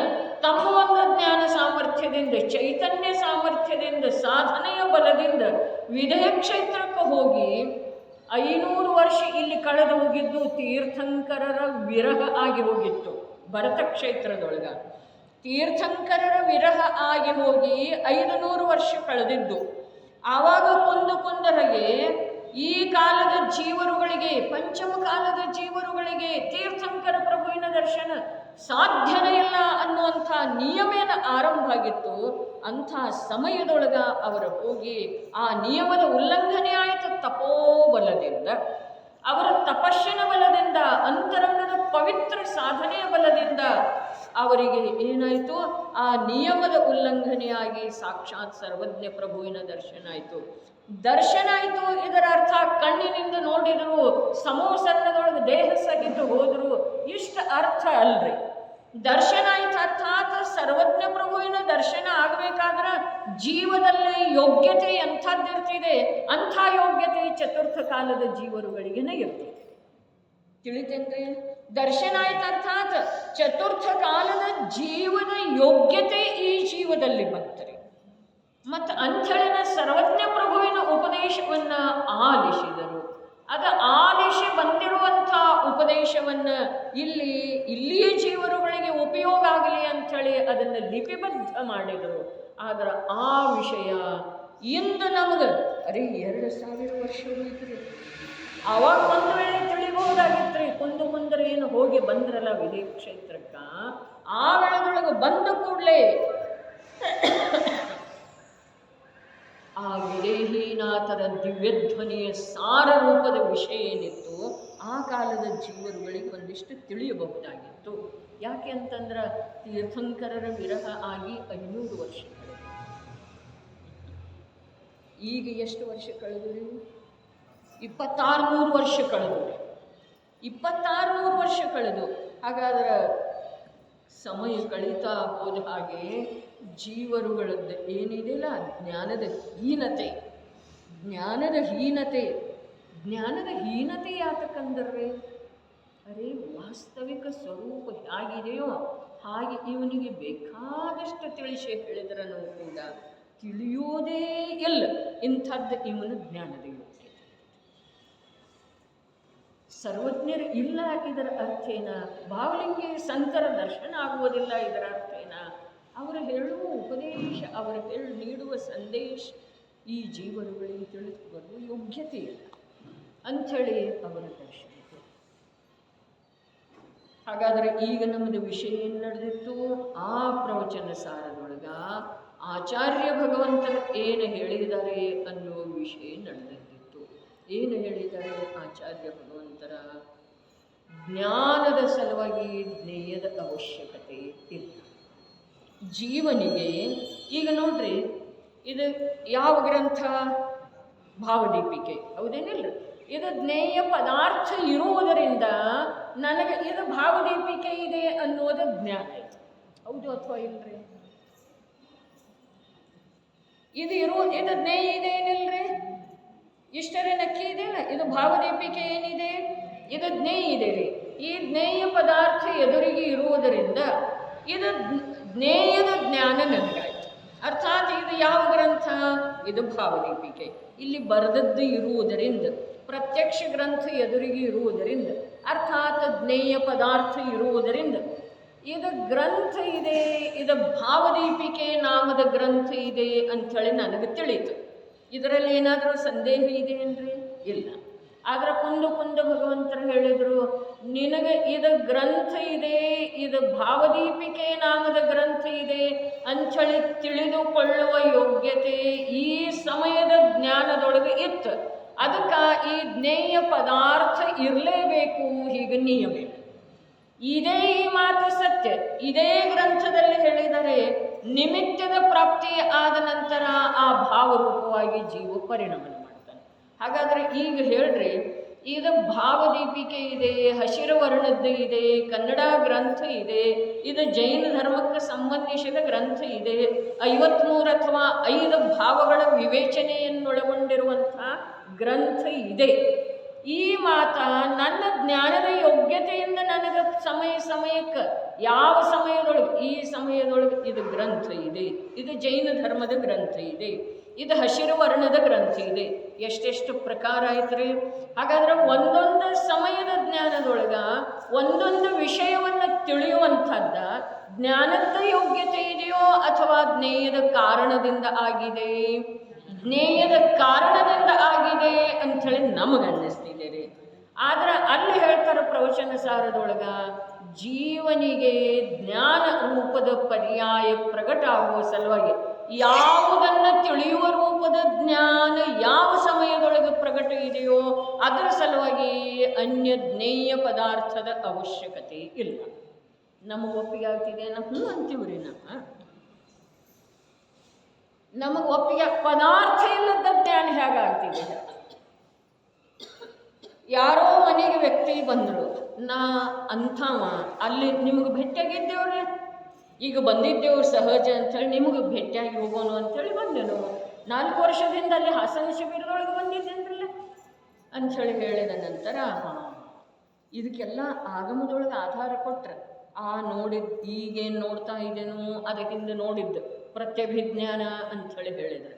ಆದರೆ ಪ್ರತ್ಯಭಿಜ್ಞಾನ ಕೂಡ ವ್ಯಕ್ತಿಯ ನಿಮಿತ್ತದಿಂದ ಆಗಲಿಲ್ಲ, ವ್ಯಕ್ತಿ ನೀಡುವ ಪರಿಚಯದ ನಿಮಿತ್ತದಿಂದ ಆಗಲಿಲ್ಲ, ಆ ಸ್ವಯಂ ಜ್ಞಾನದ ಯೋಗ್ಯತೆ ಇದೆ. ಇದನ್ನು ಆಚಾರ್ಯ ಕುಂದು ದೇವ ಪ್ರವಚನ ಸಾರದಲ್ಲಿ ಹೇಳಿದ್ದಾರೆ. ಆದರೆ ಈ ಮಾತಿನ ವಿಶ್ವಾಸ ನಾವು ಎಷ್ಟು ದಿವಸ ವಿಚಾರ ಮಾಡಿದ ನಂತರ ಆಗಬಹುದಲ್ಲ? ಅಥವಾ ಈ ಮಾತಿನ ವಿಶ್ವಾಸ ಮಾಡುವ ರೂಪದಿಂದ ನಾವು ವಿಚಾರ ಮಾಡಿದ್ದೇವೆ ಇವತ್ತಿನವರೆಗೆ? ಈ ಮಾತು ಈ ಮೊದಲು ಎಂದಾದರೂ ಜ್ಞಾನಪಟಲದ ಮೇಲೆ ಬಂದಿದೆಯೋ ಅಥವಾ ಇಲ್ಲ? ಕರ್ಣಪಟಲದ ಮೇಲೆ. ಹಾಗಾದರೆ ಅದರ ವಿಚಾರ ನಾವು ಮಾಡಿ, ಹೌದಲ್ಲ ಜ್ಞಾನದ ಸಲುವಾಗಿ ಜ್ಞೇಯದ ಅವಶ್ಯಕತೆನೇ ಇಲ್ಲ ಅಂಥೇಳಿ ನಿರ್ಣಯದವರೆಗೆ ಬಂದೇವೇನ್ರಿ ನಾವು. ಈಗ ತಿಳಿಸಿಕೊಟ್ಟ ನಂತರ ಹ್ಞೂ ಅಂತೀವ್ರಿ, ಆದರೆ ಮತ್ತೆ ನಮ್ಮ ಜ್ಞಾನ ಎಲ್ಲಿದೆ ಅಲ್ಲಿ ಯಾಕೆ ಯಾಕೆ ಅಂತಂದ್ರೆ ಈ ಜೀವದ ಜ್ಞಾನ ಸ್ವತಂತ್ರ ಇದೆ. ವಸ್ತುವಿನ ಸಂಯೋಗ ವಿಯೋಗ ಸ್ವಯಂ ವಸ್ತುವಿನ ಕಾರಣದಿಂದ ಆಗ್ತಿದೆ. ಅರೆ ವಸ್ತುವಿನ ಸ್ವತಂತ್ರತೆ ಎಷ್ಟಿದೆ. ಪಂಚಾಸ್ತಿಕಾಯದೊಳಗೆ ವಿಷಯ ಬರ್ತಿದೆ, ಶ್ರೇಣಿಕನ ಜೀವ ನರಕಕ್ಕೆ ಹೋದ, ಅಥವಾ ಯಾವನೋ ಜೀವ, ಶ್ರೇಣಿಕನ ಯಾಕೆ ಬೇಕು ಪದೇ ಪದೇ, ಯಾವನೋ ಜೀವ ನರಕಕ್ಕೆ ಹೋಗ್ತಾನೆ. ಯಾಕೆ ಹೋಗ್ತಾನೆ? ನರಕಾಯುವಿನ ಬಂದಾಗಿದೆ ಅಂಥೇಳಿ ಹೋಗ್ತಾನೋ ಅಥವಾ ಇಲ್ರಿ? ಅವರು ಇಲ್ಲ ಅಂತಾರ್ರಿ ಕುಂದು ದೇವರ. ನಾವರೇ ಅವ್ರನ್ನ ನಂಬಿದೇವ್ರಿ, ಮಂಗಲಂ ಕುಂದಾದ್ಯೋ ಅಂತೇವಿ. ಮತ್ತು ಅವರು ನಮಗೆ ನಂಬಿಕೆ ಆಗುವಂಥ ಒಂದು ಮಾತು ಹೇಳಿಲ್ರಿ, ನಮಗೆ ನಂಬಿಕೆ ಆಗೋದನ್ನ ಸಾಧ್ಯ ಇಲ್ಲ ಅಂಥ ಮಾತು ಹೇಳಿದ್ದಾರೆ. ಏನು ಹೇಳ್ತಾರೆ ಅವರ? ನರಕಾಯುವಿನ ಬಂದಾಗಿದೆ ಅಂಥೇಳಿ ಅವನು ನರಕಕ್ಕೆ ಹೋಗ್ಬೇಕಾಯ್ತು ಜೀವ, ಹೀಗೆ ಮಾತೇ ಇಲ್ಲ. ಇಲ್ಲಿಂದ ಜೀವ ಇನ್ನೊಂದು ಗತಿಗೆ ಹೋಗ್ತಾನರಲ್ಲ ಪ್ರಕಾಶಣ್ಣ, ಇನ್ನೊಂದು ಗತಿಗೆ ಹೋಗ್ತಾನಲ್ಲ ಆಯು ಪೂರ್ಣ ಆದ ನಂತರ. ಆಯು ಪೂರ್ಣ ಆದ ನಂತರ ಆಯುವಿನ ಕಾರಣದಿಂದನಲ್ಲ ಇಲ್ಲಿ ಹೇಗಿರ್ಲಿಕ್ಕೆ ಬರ್ತಿದೆ? ಆಯುನ ಮುಗಿದಿದೆ, ತಂದದ್ದು ಆಯು ಮುಗಿದದ್ದು ಇದೆ. ತಾನೇ ಏನು ತಗೊಂಡು ಬಂದಿದ್ದ ಎಷ್ಟು ವರ್ಷದ್ದಂಥೇಳಿ ಆಯು ಅದು ಮುಗಿದದ್ದು ಇದೆ. ಹಾಗಾದರೆ ಇಲ್ಲಿ ಉಳಿಲಿಕ್ಕೆ ಬರ್ತಿದೆ ಏನ್ರಿ? ಉಳಿಸಿಕೊಳ್ಳೋದು ಸಾಧ್ಯ ಇದೆ ಯಾರಾದರೂ? ಇಲ್ಲ. ಅಂದ್ರೆ ಅವನು ಸತ್ತು ಹೋದ, ಇನ್ನೊಂದು ಗತಿಗೆ ಹೊರಟು ಹೋದ, ಇಲ್ಲಿಂದ ಸತ್ತು ಹೋದ. ಯಾಕೆ ಸತ್ತು ಹೋದ? ಆಯು ಪೂರ್ಣ ಆಗುವುದರಿಂದ ಇಲ್ಲಂತಾರೆ ಕುಂದ ದೇವ. ಆಯುವಿನ ಆಧೀನೆಯಲ್ಲಿ ಅಂತಾರೆ. ಇವನದ್ದು ಈ ಸಮಯದೊಳಗ ಇಲ್ಲಿಂದ ಅಲ್ಲಿ ಹೋಗುವಂಥದ್ದು ಯೋಗ್ಯತಾ ಇತ್ತು ಅಂಥೇಳಿ ಅಂಬೋದು. ಈ ಪ್ರಕಾರ ವಸ್ತುವಿನ ಸ್ವತಂತ್ರತೆಯನ್ನು ನಾವು ನೋಡಬೇಕು ಅಂಥ ಉಪದೇಶವನ್ನು ಅವರು ನೋಡಿದ್ದಾರೆ, ಹೇಳಿದ್ದಾರೆ. ಆದರೆ ನಾವು ಆ ಸ್ವತಂತ್ರತೆಯನ್ನು ನೋಡುವುದಿಲ್ಲ. ಆಯು ಪೂರ್ಣ ಆಗುವುದರಿಂದ ಜೀವ ಸತ್ತು ಹೋದ. ಅರೆ ಪಂಚಾಸ್ತಿಕಾಯದ 92ನೇ 93ನೇ ಗಾಥೆ ನೋಡ್ರಿ. ಕರ್ಮದ ಕಾರಣದಿಂದ ಯಾವ ಕಾರ್ಯ ಜೀವದ್ದು ಆಗುವುದು. ಕರ್ಮದ ಕಾರಣದಿಂದ ರೋಗ ಯಾಕೆ ಬಂತು? ಅಸಾತ ವೇದನೆಯದು ಉದಯ. ಮರಣ ಯಾಕಾಯಿತು? ಆಯು ಪೂರ್ಣ ಆಗುವುದರಿಂದ. ಆ ಪ್ರಕಾರ ಜೀವ ಕರ್ಮದ ಅಧೀನ ಇಲ್ಲ ಅಂಥೇಳಿ ಹೇಳ್ತಾರೆ. ಅದರ ಸಲುವಾಗಿ ಯಹ ಧರ್ಮ ಹೇ ಆತ್ಮಜ್ಞಾನೀಕ. ಇದು ಧರ್ಮ ಸಾಮಾನ್ಯ ಜ್ಞಾನಿ, ಕ್ಷಯೋಕ್ಷಮ ಜ್ಞಾನಿ, ಶಾಸ್ತ್ರಜ್ಞಾನಿಗಳಿಂದ ಅಲ್ಲ. ಈ ಧರ್ಮ ಯಾರ್ದಿದೆ? ಆತ್ಮಜ್ಞಾನೀಕ. ಯಹ ಧರ್ಮ ಹೇ ಆತ್ಮಜ್ಞಾನೀಕ ಸೀಮಂತದ ಮಹಾವೀರ ಸ್ವಾಮೀಕ. ಮುಂದೆ इस धर्म का भैया क्या कहना, यह धर्म है वीरों का कहना. ನಾವು ವೀರದೇವೇನ್ರಿ? ಯಹ ಧರ್ಮ ಹೈ ವೀರೋಂ ಕಾ ಗೆಹನ. ನನಗೇನೂ ಆಗ್ತಾ ಇಲ್ಲ. ಕುಂದ ಕೊಂಡೇಶನ ಭವದೊಳಗ ಯಾವಾಗ ಸರ್ಪದಂಶ ಆಯ್ತಲ್ಲ, ಮರಣ ಸನಿಯಕ್ಕೆ ಬಂತಲ್ಲ, ಆ ವೇಳೆದೊಳಗೆ ಓಹೋ ಈ ಕೊಂಡೇಶ ಬಾಲಕನಿಗೆ ಸರ್ಪದಂಶ ಆಗಿದೆ ಅಂಥೇಳಿ ಹೇಳಿದ ನಂತರ, ಅದು ಕೇಳಿ ಬಂದ ನಂತರ, ಅವನಿಗೆ ತಿಳಿದು ಬಂದ ನಂತರ ಆ ಬಾಲಕ ವಿಚಾರ ಏನು ಮಾಡಿದ? ನಾನು ಸಾಯುತ್ತಿಲ್ಲ. ಅರೆ ಈ ಶಬ್ದ ಕೂಡ ನಮಗೆ ತಿಳಿಯುವ ಸಲುವಾಗಿ ಹೇಳಿದಾರ್ರಿ. ಅವನ ಭಾವ ಏನಿತ್ತು? ನಾನು ಸಾಯುತ್ತಿಲ್ಲ ಈ ಶಬ್ದನೇ ಇರಲಿಲ್ಲ. ಅಥವಾ ಈ ಶಬ್ದದ ವಾಚ್ಯ ರೂಪದ ಯಾವ ಭಾವ ಇದೆನ ಆ ಭಾವ ಇತ್ತು. ನಾನು ಸಾಯುತ್ತಿಲ್ಲ. ಅದರಿಂದ ಅವನು ಕುಂದಾದರೆ ಸ್ವರ್ಗಕ್ಕೆ ಹೋಗಿ ಬಂದ, ಅಥವಾ ಕುಂದ ನೇರವಾಗಿ ಆದಂತ ಹೇಳಿ ಇಟ್ಕೊಳ್ಳೋನು ರೀ. ನಮಗೇನು ವ್ಯತ್ಯಾಸ ಏನಾಗುವುದಿದೆ? ಸ್ವರ್ಗಕ್ಕೆ ಹೋಗಿ ಇಲ್ಲಿ ಕುಂದಾಗಿ ಜನಿಸಿದ ಅಂದ್ರೂ ಏನೂ ವ್ಯತ್ಯಾಸ ಇಲ್ಲ. ಸ್ವರ್ಗದೊಂದು ಭವ ಮಾಡಿ ಬಂದ ಅಂದ್ರೂ ಏನು ವ್ಯತ್ಯಾಸ ಇಲ್ಲ. ಯಾವುದರಿಂದ? ನಾನು ಸಾಯುತ್ತಿಲ್ಲ. ಈ ಮಾತಿನೊಳಗ ಎಂಥ ಧರ್ಮ ಇದೆ, ಎಂಥ ವಸ್ತು ಸ್ವರೂಪದ ಶ್ರದ್ಧೆ ಇದೆ, ಎಂಥ ನಿಜಾತ್ಮನ ಕುರಿತು ವಿಶ್ವಾಸ ಇದೆ. ನಮಗೆ ಸ್ವಲ್ಪ ಏನರ ಆಯಿತು ಅಂತಂದ್ರೆ ನಾವು ಹಾಹಾಕಾರ ಯಾಕೆ ಮಾಡ್ತೇವೆ? ಈ ಶರೀರಕ್ಕೆ ಏನರ ಆಯಿತು ಅಂತಂದ್ರೆ ನಾವು ಸಂಪೂರ್ಣ ನಮ್ಮ ಧೈರ್ಯವನ್ನೆಲ್ಲ ಕಳ್ಕೊಂಡು ಬಿಡ್ತೇವೆ. ಆಕ್ಸಿಡೆಂಟ್ ಆಯಿತು, ಹೋಗುವ ವೇಳೆದೊಳಗೆ ಯಾವನೋ ವಾಹನಕಾರ ಬುದ್ಧಿ ಹೋದರೆ ಬಿದ್ದು ಬಿಟ್ಟೆ ಇವರಿಗೆ. ಏನೂ ಆಗಿಲ್ಲ, ಕೈ ಮುರಿದಿಲ್ಲ, ಕಾಲು ಮುರಿದಿಲ್ಲ, ಏನೂ ಆಗಿಲ್ಲ, ತಲೆ ಒಡೆದಿಲ್ಲ. ಆದ್ರೂ ಕೂಡ ಎಷ್ಟು ನಮ್ದು ಸಂಪೂರ್ಣ ಧೈರ್ಯ ಕಳೆದುಕೊಳ್ತಿದ್ದೇವೆ. ನನಗೇನೂ ಆಗಿಲ್ಲ, ಅರೆ ನಾನು ತಿಳಿತಾ ಇದ್ದೇನಲ್ಲ, ತಿಳಿಯುವ ಸ್ವಭಾವದವ ನಾನಿದ್ದೇನೆ, ತಿಳಿಯುವ ಕಾರ್ಯ ನಡೆದಿದೆ ಅಂದಮೇಲೆ ನನಗೆಲ್ಲ ಏನಾಗಿದೆ?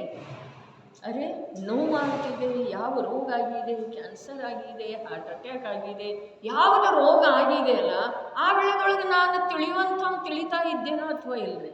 ಹಾಗಾದರೆ ನನಗೇನಾಗಿದೆ ಅಲ್ಲಿ? ಹಾರ್ಟ್ ಅಟ್ಯಾಕ್ ನನಗೇನು ಮಾಡಿದೆ? ಕ್ಯಾನ್ಸರ್ ನನಗೇನು ಮಾಡಿದೆ? ಆಪ್ರೇಷನ್ ನನಗೇನು ಮಾಡ್ತಿದೆ? ನನ್ನನ್ನೇನು ಮಾಡ್ತಿದೆ? ಅದು ಏನು ಮಾಡ್ತಿದ್ದೀರಿ? ನಾನು ತಿಳಿತಾ ಇದ್ದೇನೋ ಅಥವಾ ಇಲ್ಲ? ಹಾಗಾದ್ರೆ ತಿಳಿಯುವಂಥವು ನನಗೇನೂ ಆಗಿಲ್ಲ ಅಂದಮೇಲೆ ನನ್ನನ್ನು ಹಾರ್ಟ್ ಅಟ್ಯಾಕ್ ಸ್ಪರ್ಶ ಮಾಡಿಲ್ಲ, ನನ್ನನ್ನು ಕ್ಯಾನ್ಸರ್ ಸ್ಪರ್ಶ ಮಾಡಿಲ್ಲ, ನನ್ನನ್ನು ಅದೇನು ಆಗ್ತಿದೆಯಲ್ಲ ತಲೆಯೊಳಗೆ ಬ್ರೈನ್ ಟ್ಯೂಮರ್ ಏನಂತೀರಿ, ಹೆಮ್ರೇಜ್, ಅದು ನನ್ನನ್ನು ಸ್ಪರ್ಶ ಮಾಡಿಲ್ಲ. ಇಷ್ಟು ಅಲ್ಲಿ ಜ್ಞಾನ ನಮ್ಮದು ಕಾರ್ಯ ಮಾಡಬೇಕು. ವಿಕಲ್ಪಲ್ಲರೇ ಈ ಪ್ರಕಾರದ ವಿಕಲ್ಪ ನಾವು ಇನ್ನೊಬ್ಬರ ಎದುರಿಗೆ ಇಡೋದಾ ಅಥವಾ ಅವರ ವಿಕಲ್ಪ ಮಾಡೋದಾ ಅಲ್ಲ. ಸಹಜ ಜ್ಞಾನ, ಸಹಜ ರೂಪದಿಂದ ಆ ಪ್ರಕಾರದ ಕಾರ್ಯ ಮಾಡಬೇಕು. ನನಗೇನೂ ಆಗಿಲ್ಲ, ನಾನು ತಿಳಿತಾ ಇದ್ದೇನಂದ್ಮೇಲೆ ನನಗೇನಾಗಿದೆ? ನನ್ನ ತಿಳಿಯುವಂಥ ತಿಳಿಯುವ ಕಾರ್ಯ ಯಾವಾಗ ನಿಲ್ಲುತ್ತಿದ್ದೀರಿ? ಯಾವಾಗೂ ನಿಲ್ಲಿದೆ. ಹಾಗಾದರೆ ನನಗೇನು ಯಾವಾಗೂ ಆಗೋದೇ ಇಲ್ಲಲ್ಲ? ಸತ್ಯ ಇದೆಯೋ ಅಥವಾ ಇಲ್ಲ? ತಿಳಿಯುವ ಕಾರ್ಯ ಯಾವಾಗೂ ನಿಲ್ಲೋದಿಲ್ಲ. ಯಾವಾಗ ಹೊಟ್ಟೆ ನೋಯ್ತಾ ಇರ್ತಿದೆ, ಯಾವಾಗ ಬೆನ್ನು ನೋಯ್ತಾ ಇರ್ತಿದೆ, ಯಾವಾಗ ತಲೆ ಸುತ್ತಾ ಇರ್ತಿದೆ, ಅವಾಗೆಲ್ಲ ತಿಳಿತಾ ಇರ್ತೀವಿ ಅಥವಾ ಇಲ್ರಿ? ಹಾಗಾದ್ರೆ ತಿಳಿಯುವ ಸ್ವಭಾವದವು ನಾನಿದ್ದೇನೆ, ತಿಳಿಯುವ ಕಾರ್ಯ ಸತತ ನಡೆದದ್ದೇ ಇದೆ ಅಂದಮೇಲೆ ನನ್ನ ತಿಳಿಯುವ ಕಾರ್ಯಕ್ಕೆ ಎಲ್ಲಿಯವರೆಗೆ ಬಾಧೆ ಇಲ್ಲವೋ ಅಲ್ಲಿಯವರೆಗೆ ನನಗೇನೂ ಆಗಿಲ್ಲ. ನಿಗೋಧದೊಳಗೆ ತಿಳಿಯುವ ಕಾರ್ಯ ಇದೇನಿಲ್ರಿ? ಅರೆ ಈ ಪ್ರಕಾರ ತಿಳಿತಾ ಇಲ್ಲ, ಇಂದು ನಮ್ಮ ಜ್ಞಾನ ಯಾವ ಪ್ರಕಾರ ತಿಳಿತಾ ಇದೆ ಆ ಪ್ರಕಾರ. ಆದರೆ ಒಂದು ಇಂದ್ರಿಯದ ಮೂಲಕ ಅದಕ್ಕೆ ಸುಖ ದುಃಖದ ಅನುಭವ ಆಗ್ತಿದೆ, ಸಂವೇದನ ಆಗ್ತಿದೆ ಅಂದಮೇಲೆ ಆ ಸಂವೇದನಕ್ಕೆ ಸಂಬಂಧಿಸಿದ ಜ್ಞಾನಂತೂ ಆ ಜೀವಕ್ಕೆ ಆಗ್ತಿದೆ. ಅದಕ್ಕೆ ಈ ಸೂಕ್ಷ್ಮತೆ ಏನು ಹೇಳಿದ್ರು? ನಿಜ ಭಾವವು ಎರಡು ಪ್ರಕಾರದ್ದಿದೆ. ಇದೆಲ್ಲ ಎರಡು ಪ್ರಕಾರದ ಯಾವುದು ವಿಭಾವ ಇದೆಯಲ್ಲ ಅದರದೇ ಚರ್ಚೆರಿ ಇಲ್ಲಿಯವರೆಗೆ, ಬೇರೆ ಏನು ವಿಷಯಾಂತರಿಲ್ಲ. ಒಂದು ಸ್ವಭಾವ ಭಾವ ಮತ್ತು ಎರಡನೆಯದು ವಿಭಾವ ಭಾವ. ಯಾವಾಗ ಇವುಗಳ ಪರಿಚಯವಾಗುವುದು ಆಗಲೇ ಜೀವನು ವಿಭಾವ ಭಾವವನ್ನು ಬಿಟ್ಟು ಸ್ವಭಾವ ಭಾವವನ್ನು ಪ್ರಾಪ್ತ ಮಾಡಿಕೊಳ್ಳುವನು. ಸ್ವಭಾವ ಭಾವ ಇದೇನಲ್ಲ, ಪ್ರಾಪ್ತ ಏನು ಮಾಡಿಕೊಳ್ಳೋದ್ರೆ ತಿಳಿಯುವುದಂತೂ ಇದೇನಲ್ಲ, ಕಾರ್ಯ ನಡೆದದ್ದನ್ನೇ ಇದನ್ನ ಪ್ರಾಪ್ತ ಮಾಡಿಕೊಳ್ಳೋದಂದ್ರೆ ಏನು? ಯಾವಾಗ ಈ ಸ್ವಭಾವ ಮತ್ತು ಪರಭಾವಗಳನ್ನು ತಿಳಿತಾನೆ ಆವಾಗನ ಆ ವಿಭಾವಗಳನ್ನು ಬಿಟ್ಟು ಕೊಟ್ಟ ಸ್ವಭಾವವನ್ನು ಪ್ರಾಪ್ತ ಮಾಡಿಕೊಳ್ತಾನೆ. ಪ್ರಾಪ್ತ ಮಾಡಿಕೊಳ್ಳೋದಂದ್ರೆ ಏನ? ಬೆಳಗ್ಗೆ ವಾಚನದೊಳಗೆ ಬಂದಿರ್ತೇನೆಲ್ಲ, ಯಾವುದು ಇದೆಯೋ ಅದು ಪ್ರಾಪ್ತ ಆಗ್ತಿದೆ, ಯಾವುದು ಇದೆಯೋ ಅದು ಪ್ರಕಟ ಆಗ್ತಿದೆ. ಪ್ರಾಪ್ತದ ಪ್ರಾಪ್ತಿ ಆಗ್ತಿದೆ, ಶಶಿಕಲಾ ಓದಿದ್ದೀನಿ. ಪ್ರಾಪ್ತದ ಪ್ರಾಪ್ತಿ ಆಗ್ತಿದೆ, ಅಪ್ರಾಪ್ತದ ಪ್ರಾಪ್ತಿಯ ಆಗೋದನೇ ಇಲ್ಲರಿ. ಯಾವುದು ಒಳಗೆ ಇಲ್ಲವೋ ಅದು ಪ್ರಾಪ್ತ ಆಗೋದನೇ ಇಲ್ಲ, ಅದು ಪ್ರಕಟ ಆಗೋದನೇ ಇಲ್ಲ. ಯಾವುದು ನನ್ನಲ್ಲೇ ಇಲ್ಲ, ಅರೆ ನನ್ನಲ್ಲೇ ಸುಖ ಇಲ್ಲದೆ ಹೋದ್ರೆ ನನಗೆ ಸುಖ ಹೇಗಾಗೋದು? ಅನ್ಯ 5 ಅಚೇತನ ದ್ರವ್ಯಗಳಲ್ಲೇ ಸುಖ ಗುಣ ಇಲ್ಲದೆ ಇರುವುದರಿಂದನ ಅವು ಸುಖವನ್ನು ಬಯಸುವುದಿಲ್ಲ. 3 ಲೋಕದೊಳಗೆ ಯಾವ ಅನಂತ ಜೀವಗಳಿದ್ದಾವೆ ಅವು ಎಲ್ಲ ಜೀವಗಳ ನಿಗೋಧದಲ್ಲಿರಲಿ, ತ್ರಸ ಪರ್ಯಾಯದಲ್ಲಿ ಇರಲಿ, ಸ್ಥಾವರ ಪರ್ಯಾಯದಲ್ಲಿ ಇರಲಿ, ಊರ್ಧ್ವ ಲೋಕದೊಳಗೆ ಇರಲಿ, ಎಲ್ಲೇ ಇದ್ರೂ ಸಿದ್ಧಾಲಯದಲ್ಲಿ ಇದ್ರೂ ಕೂಡ ಸಿದ್ಧರಲ್ಲ. ಸಿದ್ಧಾಲಯದಲ್ಲಿ ಸಿದ್ಧರನ್ನು ಹೊರತುಪಡಿಸಿ ಬಹಳಷ್ಟು ಜೀವಗಳಿವೆ. ಹಾಗೆ ನಾವು ಹೋಗಿ ಬಂದಿದ್ದೇವ್ರಿ ಅಲ್ಲಿ. ಎಲ್ಲಿ? ಆ ಸಿದ್ಧರು ವಾಸ ಮಾಡುವಂಥ ಸ್ಥಾನಕ್ಕರೆ. ಅದರ ಸಿದ್ಧರು ಹೇಗೆ ಹೋಗಿದ್ದಾರೆ? ಹಾಗೆ ಹೋಗಲಿಲ್ಲ, ಹಾಗೆ ಹೋಗಲಿಲ್ಲ. ಹಾಗಾದ್ರೆ 3 ಲೋಕದೊಳಗೆ, ಊರ್ಧ್ವ ಲೋಕದೊಳಗೆ ಸಿದ್ಧರದಾರಲ್ಲ, ಹಾಗಾದ್ರೆ 3 ಲೋಕದೊಳಗೆ ಯಾವ ಅನಂತ ಜೀವ ಇದ್ದಾವೆ ಅವು ಎಲ್ಲವೂ ಸುಖವನ್ನು ಬಯಸ್ತವೆ. ಯಾಕೆ ಬಯಸ್ತವೆ? ಅವುಗಳ ಸ್ವಭಾವ ಸುಖ ಇದೆ, ಸುಖಮಯ ಇದೆ, ಅವುಗಳಲ್ಲೇ ಸುಖ ತುಂಬಿದ್ದೇ ಇದೆ. ಉಳಿದ 5 ಅಚೇತನ ದ್ರವ್ಯಗಳ ಸುಖವನ್ನು ಬಯಸುವುದಿಲ್ಲ. ಬಯಸ್ತವೇನ? ಗ್ರಂಥವನ್ನು ಕೆಳಗಿಟ್ಟ ನಂತರ ಅದಕ್ಕೆ ಅವಮಾನ ಆಗ್ತಿದೆಯೇನ?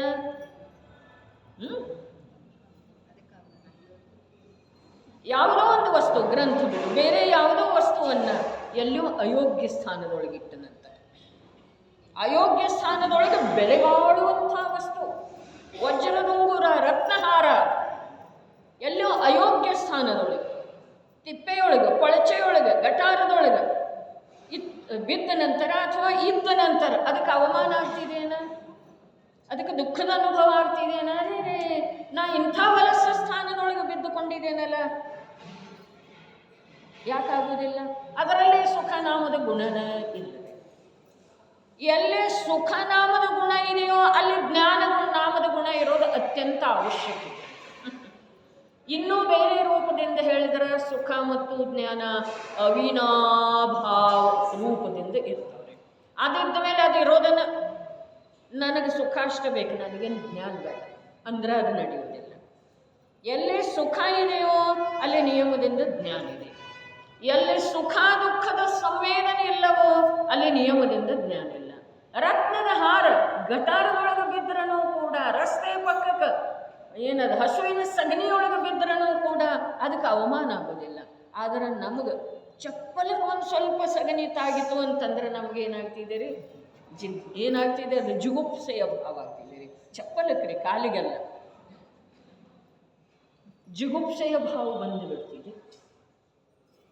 ಎದುರಿಗಿನಿಂದ ವಾಹನ ಬರ್ತಿದೆ, ಪಕ್ಕಕ್ಕೆ ಸರಿಲಿಕ್ಕೆ ಹೋಗಿ ಒಂದು ಸ್ವಲ್ಪ ಚಪ್ಪಲಕ್ಕೆ ಏನಾಗ್ತಿದೆ?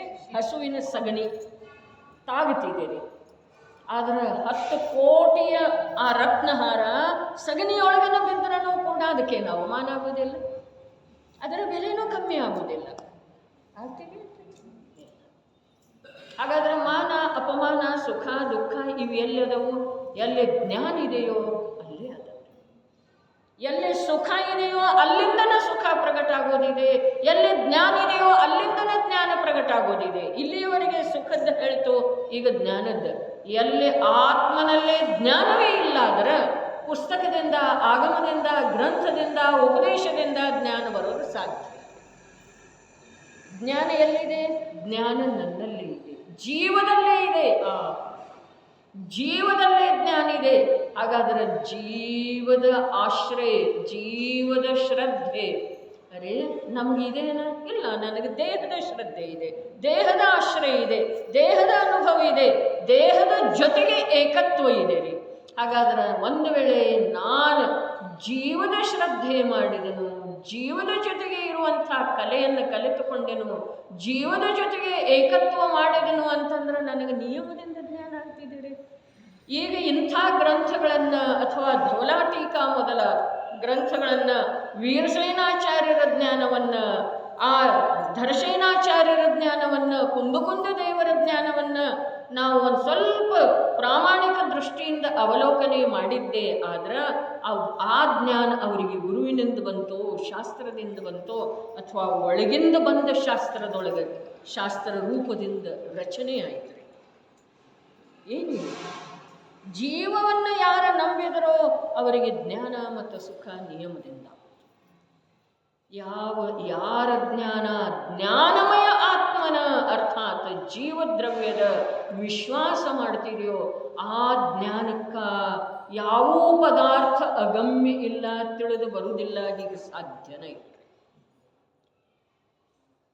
ಪೊನ್ನೂರು ಪ್ರಭೆ ಪುಸ್ತಕದೊಳಗೆ ಮಾತು ಬರ್ತಿದೆ, ಕುಂದಕುಂದ ದೇವರ ಆ ಈರ್ವರ ಚಾರಣ ಮುನಿಗಳ ಜೊತೆಗೆ ವಿಧೇಯ ಕ್ಷೇತ್ರಕ್ಕೆ ಹೊರಟು ಹೋದ್ರಿ.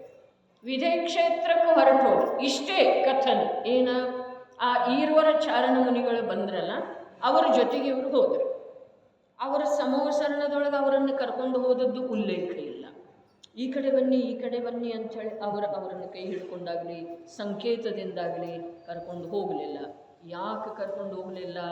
ಅಲ್ಲಿ ಅವರಿಗೆ ತಾವು ಎಲ್ಲಿ ಹೋಗಬೇಕು, ಎಲ್ಲಿ ಹೋಗಿ ಕೂಡಬೇಕು, ಅಲ್ಲಿ ಕೂಡಿರ್ಬೇಕಾದ್ರೆ ಯಾವ ದಾರಿಯಿಂದ ಹೋಗಬೇಕು, ಸಮೋಸರಣೆಯನ್ನು ಈ ಮಹಾವೀರ ಭವನದಷ್ಟು ಇರುವುದಿಲ್ಲರಿ. ಸಮೋಸರಣದ ವಿಸ್ತಾರ, ಸಮೋಸರಣದ ಸ್ವರೂಪದ ಕಥನ ಎಲ್ಲ ಬಂದದ್ದೇ ಇದೆಯಲ್ಲ. ರತ್ನಕರಂಡ ಶ್ರಾವಕಾಚಾರದೊಳಗಿದೆ, ಜೈನ ಭೂಗೋಳದೊಳಗಿದೆ. ಹಾಗಾದ್ರೆ ಅಂಥ ವಿಸ್ತಾರ ಯೋಜನೆಗಟ್ಟಲೆ ಇದೆ ರೀ ಅದ. ಆ ಸಮೋಸರಣದೊಳಗ ಯಾರ ಹತ್ರನೂ ಕೇಳಬೇಕಾಗಲಿಲ್ಲ. ಕುಂದಾಚಾರ್ಯ ದೇವರಿಗೆ ನಾವು ಎಲ್ಲಿ ಹೋಗೋದಾ, ಎಲ್ಲಿ ಕೂಡ್ರೋದಾ? ಅವರು ಹೋಗಿ ನೇರವಾಗಿ ಮುನಿಗಳ ಸಮೂಹದೊಳಗ ಮುನಿಗಳದ್ದು ಯಾವ ಒಂದು ಕೂಡ್ರುವಂಥ ಸ್ಥಾನ ಇತ್ತೋ ಅಲ್ಲಿ ಹೋಗಿ ಕೂತರ್ರಿ. ಅಲ್ಲಿ ಒಂದು ಮಾತು ಹೇಳ್ತಾರೋ, ಆತ್ಮಜ್ಞ ಪುರುಷನಿಗೆ, ಸಮ್ಯಕ್ ದೃಷ್ಟಿ ಜೀವನಿಗೆ ಇಹಲೋಕಕ್ಕೆ ಸಂಬಂಧಿಸಿದ ಯಾವ ವಿಷಯವನ್ನು ಯಾರಿಂದಲೂ ಕೇಳಿ ತಿಳಿದುಕೊಳ್ಳಬೇಕಾಗುವಂಥ ಪ್ರಸಂಗ ಬರುತ್ತಿಲ್ಲ. ಸಮೋಸರಣಂತೂ ಇಲ್ಲಿ ಇಲ್ಲ. ಭರತ ಕ್ಷೇತ್ರದೊಳಗ ನೋಡಿ ಗೊತ್ತಿಲ್ಲ, ಬರೇ ಆತ್ಮನ ಅನುಭೂತಿ ಅಂತೂ ಇದೆ. ಆತ್ಮನಲ್ಲೇ ಅಂತೂ ಸಮಯಕ್ಕೆ ನಿಮಗ್ನ ಆಗುವಂಥ ಪುರುಷಾರ್ಥ ಅವರಲ್ಲಿ ಇದೆ, ಆ ಸಾಧನೆ ನಡೆದದ್ದು ಇದೆ. ಆದರೆ ಸಮೋಸರಣ ಇಲ್ಲಲ್ಲ, ಅದು ಪರದ್ರವ್ಯ ಇದೆಯಲ್ಲ, ಪರದ್ರವ್ಯದ ಜ್ಞಾನ ಅವರಿಗೆ ಹಾಗಾಯಿತು. ಈ ಭರತ ಕ್ಷೇತ್ರದಲ್ಲಿ ಸಮೋಸರಣನೇ ಇಲ್ಲಲ್ಲ. ಹಾಗಾದರೆ ಇದ್ದಕ್ಕಿದ್ದ ಹಾಗೆ ಆಕಾಶ ಅದೇನ ಚಾರಣ ವೃದ್ಧಿಯ ಕಾರಣದಿಂದ ಚಾರಣ ವೃದ್ಧಿ ಮುನಿಗಳ ವಚನದ ಮೇಲೆ ವಿಶ್ವಾಸ ಇಟ್ಟು ಅವರು ಆಕಾಶದೊಳಗೆ ನಡೆದರು, ಹೋದರು, ಅವರ ಜೊತೆಗೆ ಹೋದರು. ಆದರೆ ಅಲ್ಲಿ ಹೋದ ನಂತರ ಈ ಸಮೋಸರಣದೊಳಗ ಪ್ರವೇಶ ದ್ವಾರ ಎಲ್ಲಿದೆ? ಮುನಿಗಳ ಕೂಡುವಂಥ ಸ್ಥಾನ ಎಲ್ಲಿದೆ? ತಿರಿಯಂಚಗಳ ಕೂಡುವಂಥ ಸ್ಥಾನ ಯಾವುದಿದೆ? ಮೊದಲೆಲ್ಲ ಹಾಗಾದ್ರೆ ಶಾಸ್ತ್ರದೊಳಗೆ ಓದಿರ್ಬೇಕಲ್ಲ ಅವರ. ಏನಿದೆ ವಿಷಯ? ಶಾಸ್ತ್ರದಿಂದ ಜ್ಞಾನಿ ಇದ್ದಾನೋ ಅಥವಾ ಜ್ಞಾನಿಯಿಂದ ಶಾಸ್ತ್ರ ಇದೆ ರೀ? ಜ್ಞಾನಿ. ಯಾವ ಜ್ಞಾನಿ? ಮೊದಲಿನ ಶಾಸ್ತ್ರಜ್ಞಾನದ ಜ್ಞಾನಿ ಅಲ್ಲ, ಆತ್ಮಜ್ಞಾನಿ. ಅದೇ ಕುಂದಾದ್ರಿ ದರ್ಶನದೊಳಗೂ ಕೂಡ ಮಾತು ಬರ್ತಿದೆ. ಈ ಕುಂದರ ಪವಿತ್ರ ಆಚರಣೆಯನ್ನು ನೋಡಿನ ಚರಣಾಯೋಗದ ಗ್ರಂಥಗಳ ರಚನೆ ಆಗ್ಯದವಂಥೇಳಿ ಆ ಶ್ರಾವಕರು ಮಾತಾಡ್ತಾರೆ. ಅಲ್ಲಿ ಧರ್ಮಾತ್ಮನ ಆಚರಣೆಯ ಅನುಸಾರ ಚರಣಾನುಯೋಗ ಗ್ರಂಥ ಇರ್ತವೆ. ಚರಣಾನುಯೋಗ ಗ್ರಂಥಗಳ ಅಭ್ಯಾಸ ಮಾಡಿ ಧರ್ಮಾತ್ಮನಿಗೆ ಆಚರಣೆ ಮಾಡಬೇಕಾದಂಥ ಯಾವ ಪ್ರಸಂಗ ಬರ್ತದೆ. ಅದಕ್ಕೆ ಟೂಡರ್ಮಲ್ಲರೇನು ಹೇಳಿದರು? ಪ್ರಥಮಾನುಯೋಗ ಏನಿದೆ ಆಗ ಇವನಿಗೆ ತತ್ವಜ್ಞಾನಿ ಪುರುಷನಿಗೆ ಉದಾಹರಣೆಯ ರೂಪದಿಂದ ಇದೆ ಅಂತ ಹೇಳ್ತಾರೆ. ತತ್ವಜ್ಞಾನಿ ಪುರುಷನ ಸಲುವಾಗಿ ಉದಾಹರಣೆ ದೃಷ್ಟಾಂತದ ರೂಪದಿಂದ ಇದೆ. ಆ ಪ್ರಥಮಾನುಯೋಗದ ಕಥೆಯನ್ನು ಕೇಳಿ ಇವನಿಗೇನು ಲಾಭ ಆಗಬೇಕಾಗಿಲ್ಲ, ಆದರೆ ಇವನದೇ ಉದಾಹರಣೆ ಇದೆ. ಅದಕ್ಕೆ ಯಾವಾಗೂ ತಿಳಿಯುವುದ ಜ್ಞಾನಿಯಿಂದ ಶಾಸ್ತ್ರ ಇದೆ ವಿನಃ ಶಾಸ್ತ್ರದ ಆಧಾರದಿಂದ ಯಾರನ್ನು ನಾವು ಜ್ಞಾನಿ ಅಂತೇವಲ್ಲ ಅದು ನಮ್ಮ ಅಜ್ಞಾನದ ಪ್ರದರ್ಶನ ಇದೆ. ಶಾಸ್ತ್ರಜ್ಞಾನಿ ಜ್ಞಾನಿ ಅಲ್ವೇ ಅಲ್ರಿ. ಆವಾಗಲೇ ಪೂರ್ಣ ಕಲ್ಯಾಣ ಸ್ವರೂಪವಿರುವ ಮೋಕ್ಷದ ಸಿದ್ಧಿಯಾಗುವುದು. ಸಂಸಾರ ರೂಪದ ದುಃಖ ಸಮುದ್ರದಿಂದ ಹೊರಗೆ ಬರುವ ಉಪಾಯವು ಸ್ವಭಾವ, ವಿಭಾವ ಮತ್ತು ಪರಭಾವಗಳನ್ನು ತಿಳಿಯುವುದೇ ಇದೆ. ಏನು ಬಂತು? ಮೋಕ್ಷದ ಸಲುವಾಗಿ ಪೂರ್ಣ ಕಲ್ಯಾಣ ಸ್ವರೂಪವಿರುವಂಥ ಮೋಕ್ಷದ ಸಿದ್ಧಿಯಾಗುವ ಸಲುವಾಗಿ ಏನು ಮಾಡಬೇಕಾಗೋದ? ಸ್ವಭಾವ, ಪರಭಾವ, ವಿಭಾವಗಳನ್ನು ತಿಳಿಬೇಕಾಗೋದು. ಸಂಸಾರ ರೂಪದ ಸಮುದ್ರವನ್ನು, ದುಃಖದ ಸಮುದ್ರವನ್ನು ದಾಟಿ ಹೋಗಬೇಕಾದ್ರೆ ಉಪಾಯ ಏನಿದೆ? ಸ್ವಭಾವ, ವಿಭಾವ, ಪರಭಾವಗಳನ್ನು ತಿಳಿಯುವುದಿದೆ. ಸ್ವಭಾವ ಯಾವುದ, ವಿಭಾವ ಯಾವುದ, ಪರಭಾವ ಯಾವುದ? ಈಗಿಲ್ಲಿ ಅದನ್ನು ವಿಸ್ತಾರ ಮಾಡಿಲ್ರಿ.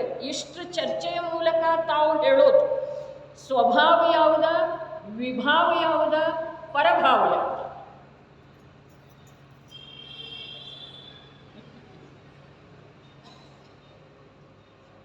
ನಟ್ ಮುಂದಿನ ಪುಟ ತೆಗೀರಿ.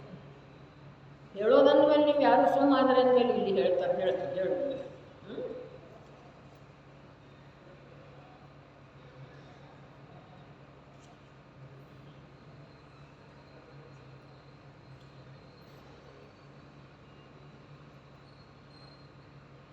5 ಭಾವಗಳದ ಪರಿಭಾಷೆಯನ್ನು ನೀಡಿದ್ದಾರೆ.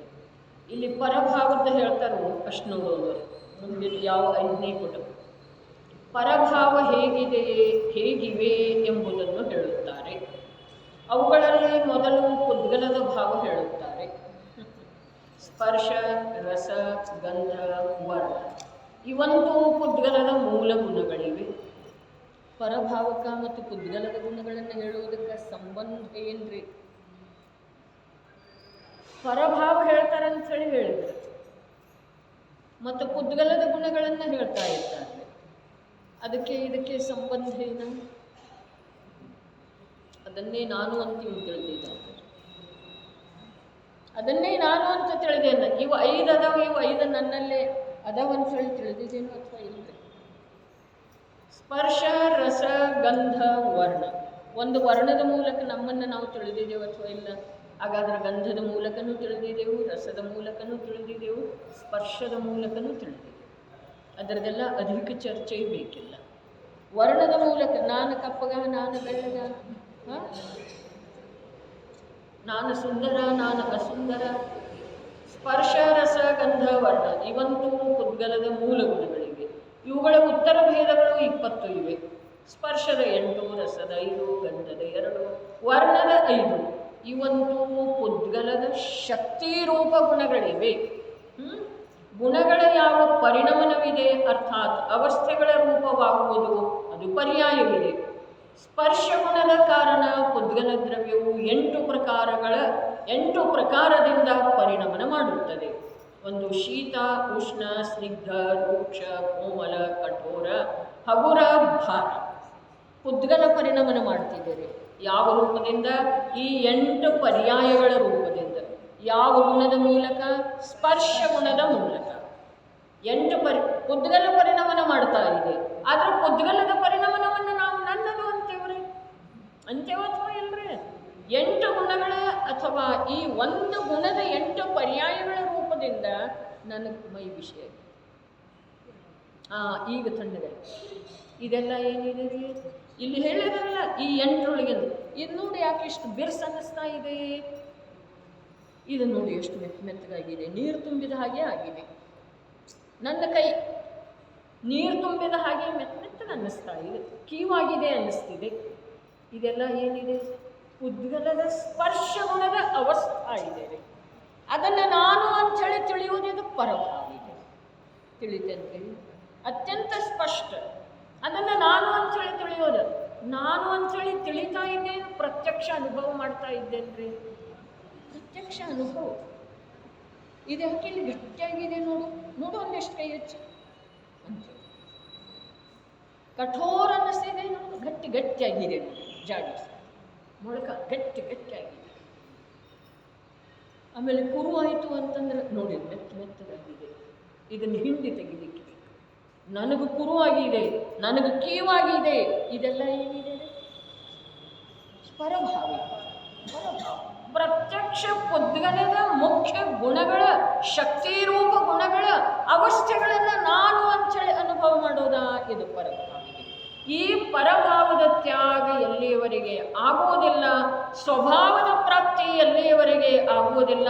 ಪರಭಾವದ ತ್ಯಾಗದಿಂದ ವಿಭಾವವನ್ನು ಬಿಟ್ಟುಕೊಡುವುದರಿಂದ ಸ್ವಭಾವದ ಪ್ರಾಪ್ತಿಯಾಗ್ತಿದೆ. ಅದು ಒಂದು ಶಬ್ದದ ಸ್ಪಷ್ಟೀಕರಣ ಮಾಡಿಬಿಡೋದು ಈಗ. ಯಾಕೆ ಅಂತಂದ್ರೆ ಮತ್ತೆ ನಾಳೆ ಅಂದ್ರೆ ಮತ್ತಿಷ್ಟು ಭೂಮಿಕಾ ಕಟ್ಟಬೇಕಾಗ್ತಿದೆ. ಏನ? ಪರಭಾವದ ತ್ಯಾಗ ಮಾಡುವುದರಿಂದ, ವಿಭಾವವನ್ನು ಗುರುತಿಸಿ ಬಿಟ್ಟು ಕೊಡುವುದರಿಂದ ಸ್ವಭಾವದ ಪ್ರಾಪ್ತಿ ಆಗ್ತಿದೆ. ಪ್ರಾಪ್ತಿ ಅಂದರೆ ಏನ? ಅಲ್ಲೆಲ್ಲ ಖರ್ಚಾಗಿ ಹೋಗ್ತಾ ಇತ್ತು, ಶಕ್ತಿಯೆಲ್ಲ ಅಲ್ಲಿ ಖರ್ಚಾಗ್ತಾ ಇತ್ತು. ಜ್ಞಾನದ, ಚೈತನ್ಯದ, ಸ್ವಭಾವದ ಶಕ್ತಿ ವಿಭಾವ ರೂಪ ಕೆಲವಾಗ್ತಾ ಇತ್ತು, ಪರಭಾವ ರೂಪ ಕೆಲವಾಗ್ತಾ ಇತ್ತು. ಈಗ ಅದನ್ನು ಬಿಟ್ಟ ನಂತರ, ಇದರ ತ್ಯಾಗ ಮಾಡಿದ ನಂತರ ಏನಾಯಿತು? ಅದೆಲ್ಲ ಶಕ್ತಿ ಇದಕ್ಕೆ ಪ್ರಾಪ್ತ ಆಯಿತು. ಯಾವುದಕ್ಕೆ ಪ್ರಾಪ್ತ ಆಯಿತು? ಆತ್ಮನಿಗೆ. ಸ್ವಭಾವದ ಪ್ರಾಪ್ತಿ ಸ್ವಭಾವಕ್ಕನೇ ಆಯಿತು, ಜ್ಞಾನಕ್ಕನೇ ಆಯಿತು. ಅದೇ ಮನೆಯಲ್ಲಿ ಒಂದು 10 ಮಕ್ಕಳು ಇರ್ತವೆ, ದುಡಿಯುವ ಒಬ್ಬನೇ ಇರ್ತಾನೆ. ಆ ದುಡಿಯುವ ಒಬ್ಬನೇ ಇರ್ತಾನೆ. 4 ಜನ ಗಂಡು ಮಕ್ಕಳ, 6 ಜನ ಹೆಣ್ಣು ಮಕ್ಕಳ ಇರ್ತಾರೆ. ಒಬ್ಬೊಬ್ಬರನ್ನ ಇದ್ದಕ್ಕಿದ್ದ ಹಾಗೆ 6 ಜನ ಹೆಣ್ಣು ಮಕ್ಕಳದೆಲ್ಲ 2 ವರ್ಷದೊಳಗೆ ಮದುವೆ ಆಗಿ ಹೋಗ್ತಿದ್ದೀರಿ. 4 ಜನ ಗಂಡು ಮಕ್ಕಳ ಕೆಲಸದ ಸಲುವಾಗಿ ದೇಶಾಂತರಕ್ಕೆ ಹೊರಟು ಹೋಗ್ತಾರೆ, ಖರ್ಚೆಲ್ಲ ಉಳಿತೇನಿಲ್ರಿ. ಅವನ ಸಂಪಾದನೆ ಏನಿತ್ತು ಅದು ಅವನಿಗೆ ಉಳಿತ್ರಿ. ಅದೇ ಪ್ರಕಾರ ಈ ಜೀವರಾಜನ ಶಕ್ತಿ ಏನಿತ್ತಲ್ಲ, ಪರಭಾವದಲ್ಲಿ ವಿಭಾವದಲ್ಲಿ ವೆಚ್ಚಾಗಿ ಹೋಗ್ತಾ ಇತ್ತಲ್ಲ, ವಿನಿಯೋಗ ಆಗಿ ಹೋಗ್ತಾ ಇತ್ತಲ್ಲ, ಖರ್ಚಾಗಿ ಹೋಗ್ತಾ ಇತ್ತು, ನಿರರ್ಥಕಾಗಿ ಹೋಗ್ತಾ ಇತ್ತು, ಅದೆಲ್ಲ ಅವನಿಗೆ ಉಳಿತ್ರಿ. ಅದರಿಂದ ಅವನು ಸುಖಿಯಾದ ಭವ ದುಃಖವನ್ನು ಪೂರ್ಣ ಮಾಡುವ ಸಲುವಾಗಿ ಅಥವಾ ನಾಶ ಮಾಡುವ ಸಲುವಾಗಿ ಅವನಲ್ಲಿ ಸಾಮರ್ಥ್ಯ ಬಂತು. ಮೊದಲು ಶಕ್ತಿಯನ್ನು ಖರ್ಚು ವಿನಿಯೋಗ ಏನಾಗ್ತಾ ಇದೆ, ನಿರರ್ಥಕ ಏನಾಗ್ತಾ ಇದೆ ಅದನ್ನು ಉಳಿಸಿಕೊಳ್ಳಬೇಕು. ಆಮೇಲೆ ಯಾವ ಕಾರ್ಯ ಮಾಡೋದಿದೆ ಆ ಕಾರ್ಯದ ಕಡೆಗೆ ತೊಡಗಿಸಿದರೆ ಆ ಕಾರ್ಯ ಲೀಲಾಜಾಲವಾಗಿ ಆಗಿದೆ.